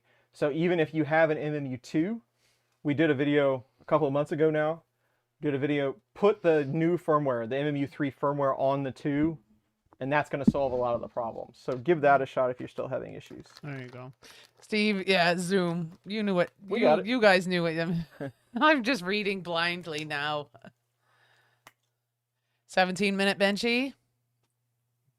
Not today. Probably not today. We're going to kick a benchy off, but I did look at the slice times. The Mark III, on its profile, the benchy is 1 hour and 14. The 3.5 benchy is 50 minutes. So, smaller the object, the less time it's going to be able to cut off of it. But it is still faster.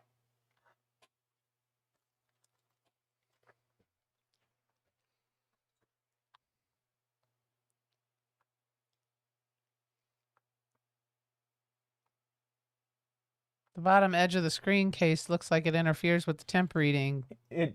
It's just right on the line. It's the angle of the...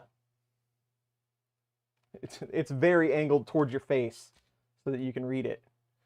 But So if you're standing right over it. if you're standing where you would be to use it, and the camera will focus. There you go.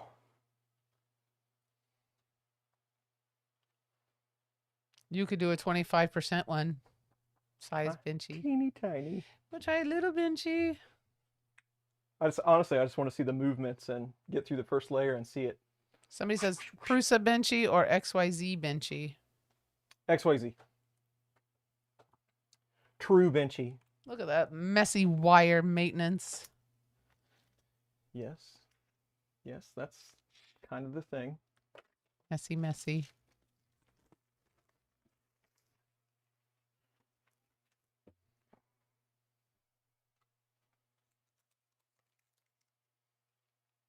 It's doing heat.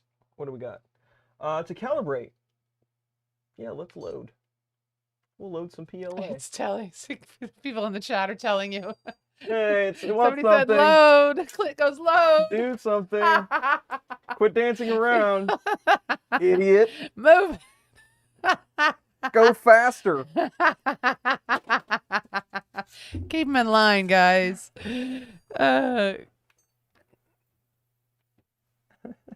It needs something. You guys are killing me.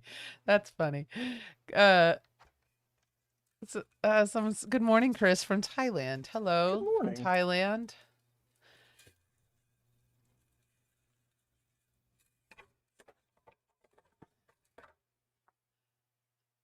Ooh, I had green in there.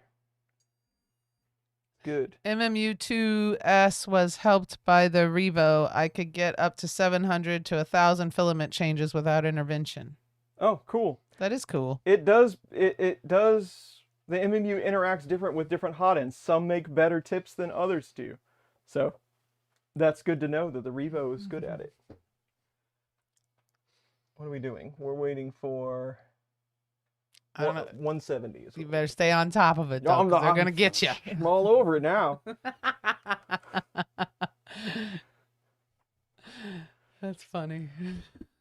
Would it be like a horrible idea to like just eat dinner now and then, you know, not have dinner later? Because if I eat dinner now, then I'm going to want a nap. And then when I get up from that nap, You're going to want more I'll dinner? want dinner. Yeah. Well, I have lunch planned for us. I think we'll have time for some lunch. With a name like Riley, there's got to be some Irish in there somewhere. He's about as Irish as they come. Dinner now, snack later, somebody says. After 5 years that I've been printing, I've never printed a benchy. Well. I still hear that once in a while. Nothing wrong with that. Steak, shrooms, and bourbon. Oh, we're getting to the food talk. Mm. Hello, level bedded XYZ. What did we decide on? I think we're gonna go get some pizza. We did have pizza last week, but that's completely different than pizza Yeah, well, at this other place. this is two different places. So, and wings too. We're gonna do wings too. If we're gonna get pizza, we're going to Minsky's. Yeah. Then we gotta have wings too. Go get Chinese. Somebody says. Chinese sounds pretty good too, though. I'm kind of beer and wings and pizza tonight, and you know, and then what Minsky's has either a cheeseburger pizza or a prime cut pizza, which is like their all meat pizza. Yeah, Prime Cut has like a slice of bacon on each piece, and it's really hard not to get that. It's hard not to get the prime cut, so we'll just see what there is to see. Regular crust, by the way. We don't know. I don't even know regular crust. So it's just a bready crust. It's not thin. It's not deep dish. Just crust. A Midwestern crust. Yes. There you go. We'll do this while we're watching it do stuff. And now I'm hangry. And Steak. now- Somebody says steak, yes, but no to fungus. I like mushrooms with my steak. Jeremy had Chinese last night. Zelda chose Chinese. Cool. What do you get at the Chinese place? What's your dish of choice? I'm a General Tao's chicken person myself. What do you like, honey? You like Kung Pao chicken or Kung Pao beef? Yeah, there's a lot of them that I like. I like Hunan. They call it like Hunan beef. It's pretty good. It's all kind of like it's the same thing with just a little different sauce. Szechuan is really good. This thing don't want to stick. I'm interested if 3.5 uses the same pattern for Z adjusting as 3 does. I don't know. Let's find out. Good to know. Google says the last name Riley can either come from English or Irish descent. Chris is of Irish descent.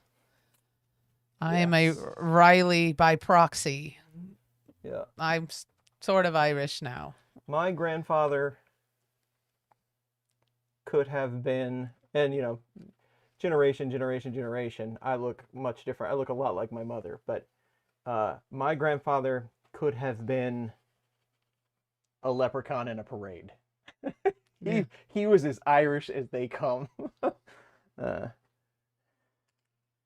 Little bitty guy, Yeah. and just a ball of fire all the time.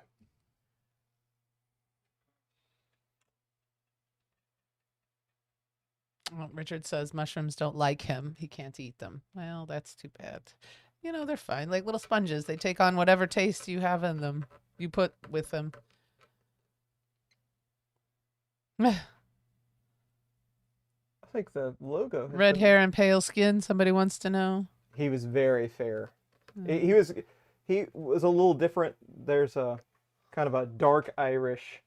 So he was a little different complected, but he was very fair. Still skin tone. So it's a little different pattern because they're doing it from the front. They usually do it from the back. Ricky, what's your... He says it's as English as it gets. I guess you don't have to spin the dial, somebody says. Yeah. Oh, you did. He's all over it. If you don't want to share your last name, I understand. Ireland is one of the most friendly places to visit. That's good to know. Somebody says you're going the wrong way. Oh, you're right, I am. Thank you. Gotta stay on top of Well, them. the old one, I don't think you could even go the other way. I got a lot of room to make up before this thing's over. I know. Go. Yeah, you couldn't even go into the positive, I don't think, on the old one.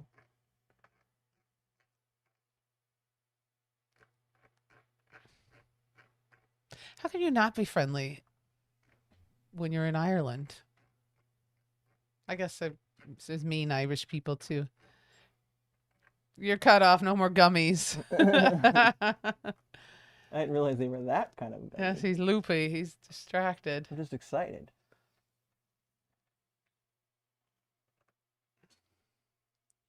All right, I think we saved it.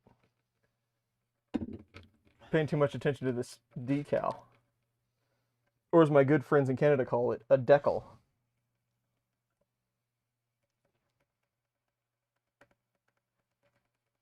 What part of Ireland was your grandfather from? Do you I recall? do not remember. We don't know. It's been a long time since they were there.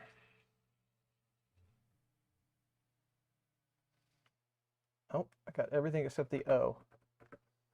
Yeah, we'll say that's good.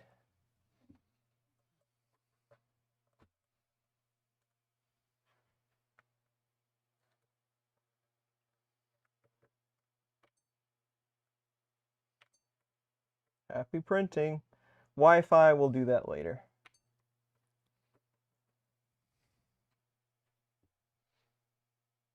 Come on, man. They print these with a printer. Like they have a printer that prints these color letters and stuff on the prints. I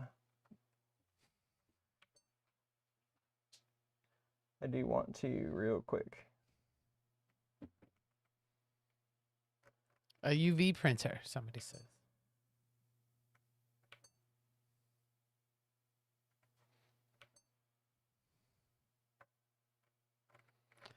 The most difficult upgrade is the decal. Yeah, it was. It kind of is. Honestly, it was the worst part of the whole thing. These are always super tight the first couple of times, too. All right, we're almost done.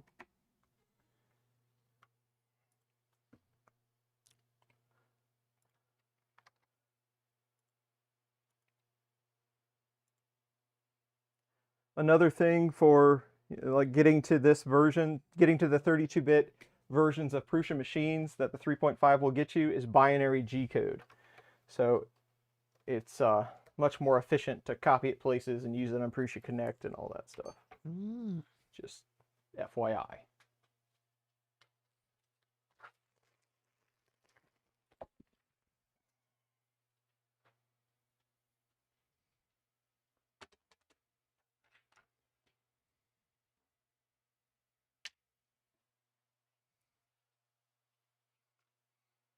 Keep printing. Turn the knob. I love that.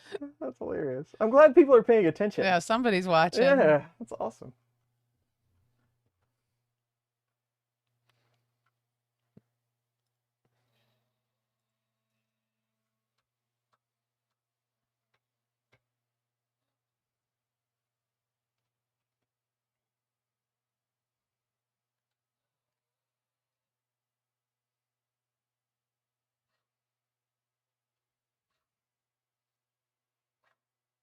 Oh, that's nice. So that's another feature I guess you're going to get with the new firmware. I didn't think about that. It's only going to level the portion of the bed that you're going to use. It doesn't do the whole thing. So it builds a map in the center. Huh. That's interesting, isn't it? For a config, what would you use for accelerometer settings? The scanning Z probe or the hot end controller board?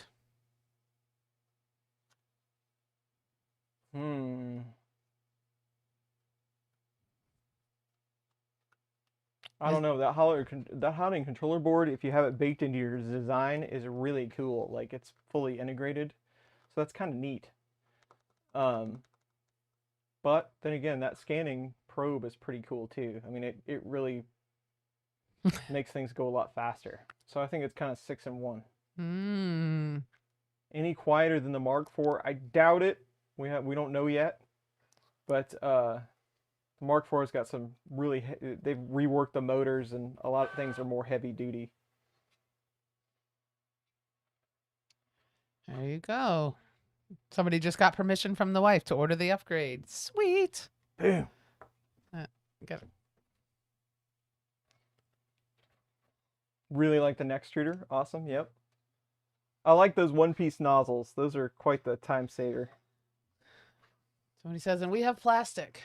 I have plastic. It only took us almost 4 hours. It was a long day today. I don't think I've ever streamed for this long. That'll We teach usually you. keep it around 2.5 hours. We try to, yeah.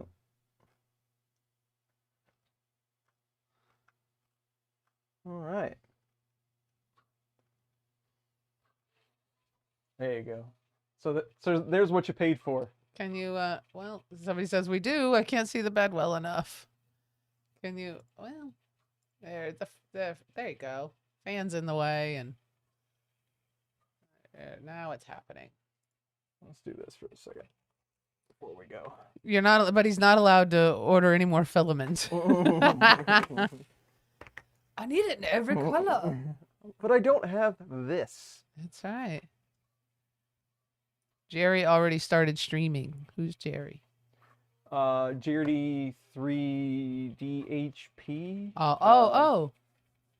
Jerry from Vegas. You guys are already done. Always done before he starts. Oh, yeah, no double feature for you. You're gonna have to, or another good thing about the MK4, the view of the hot end is always clear. That's true. It is rocking. That is way faster than you would expect a Mark III to print. It's moving. Nice hanging out with you guys, but I gotta go. Good to see you, Will. Thank you. Seeing the speedy print is really making me want to order the upgrade. Yeah, that was all part of our master plan. I just ordered 8 spools of Igloo PLA. Don't need permission, Mike says. What layer height are you printing at? It's 0.2. 0.2 layer height.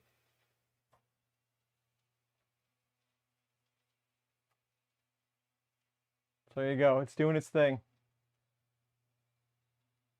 So I think we did it. We have successfully converted the Mark III to a 3.5. And remember again, I will state it, since we stated it at the beginning and here and there, it's pretty much about speed. We switched out the board and the screen. You're going to gain all the features of the newer firmware for the 30, because you have a 32-bit board now. You can use Input Shaper, the new Linear Advanced models, and then having the screen and the Wi-Fi module that they give you in the upgrade. You're going to be able to use Prusa Connect directly. You won't have to have a Pi. And it's $250. And again, be careful what power supply you have and what heated bed you have. Make sure you order the right parts. So you don't have to wait for another shipment from Prusa. I did check to the United States here in Missouri. It costs $17 to have FedEx send you the 3.5 kit. I know that's always a concern from Prague, what the shipping costs, but it was 17 bucks with FedEx. So if that info helps you at all. There you are. Did you install the Wi-Fi module? I Yes, did. we did. Yes, it's on the back there. It just kind of, it plugs into the back of the board and has a little cover. So I think that's it. A long stream for today. Thank you everybody that hung out, and the super chat tips and the memberships, all that greatly helps. Hopefully this install was helpful to you to make your decision about what your Mark III will be doing in the future. For the price, if you want to go a little faster, it's definitely going to be more affordable than jumping up to the Mark IV. So you might get a little bit more life out of your machine. What's your opinion between Prusa Connect and Octoprint? Might be another question for another stream. Yeah. Short version. The only thing about Prusa Connect is that you can see all of your Prusa machines in one view, but you're also susceptible to, if it weren't available, then you won't have it. So, but Octoprint has a lot of great plugins and a lot of additional features Connect doesn't. So, kind of a different animal at this point. Hopefully Connect becomes more robust and will add like more features like around the cameras that it doesn't have. So, anything for you? Next stream, March 2nd. That's it. Next stream, March 2nd. We got this. That's 2 weeks from today. We'll see what we're doing. We got a few different things. Hopefully we'll be back to the bear, but we might have some fun stuff to do rather than that, but we will get the bear done eventually, I promise. Yes. So. Yes. All right. All right. That's it for today. Thanks again, everybody, for hanging out for this one. It's been a long one. Have a good night. Have a good day. Sleep well. Enjoy the rest of your weekend. All and the things. We'll see you in a couple weeks. Yeah. Time zone. All appropriate timing. Have a good day or night or evening or morning. Same bat time, same bat channel. That's So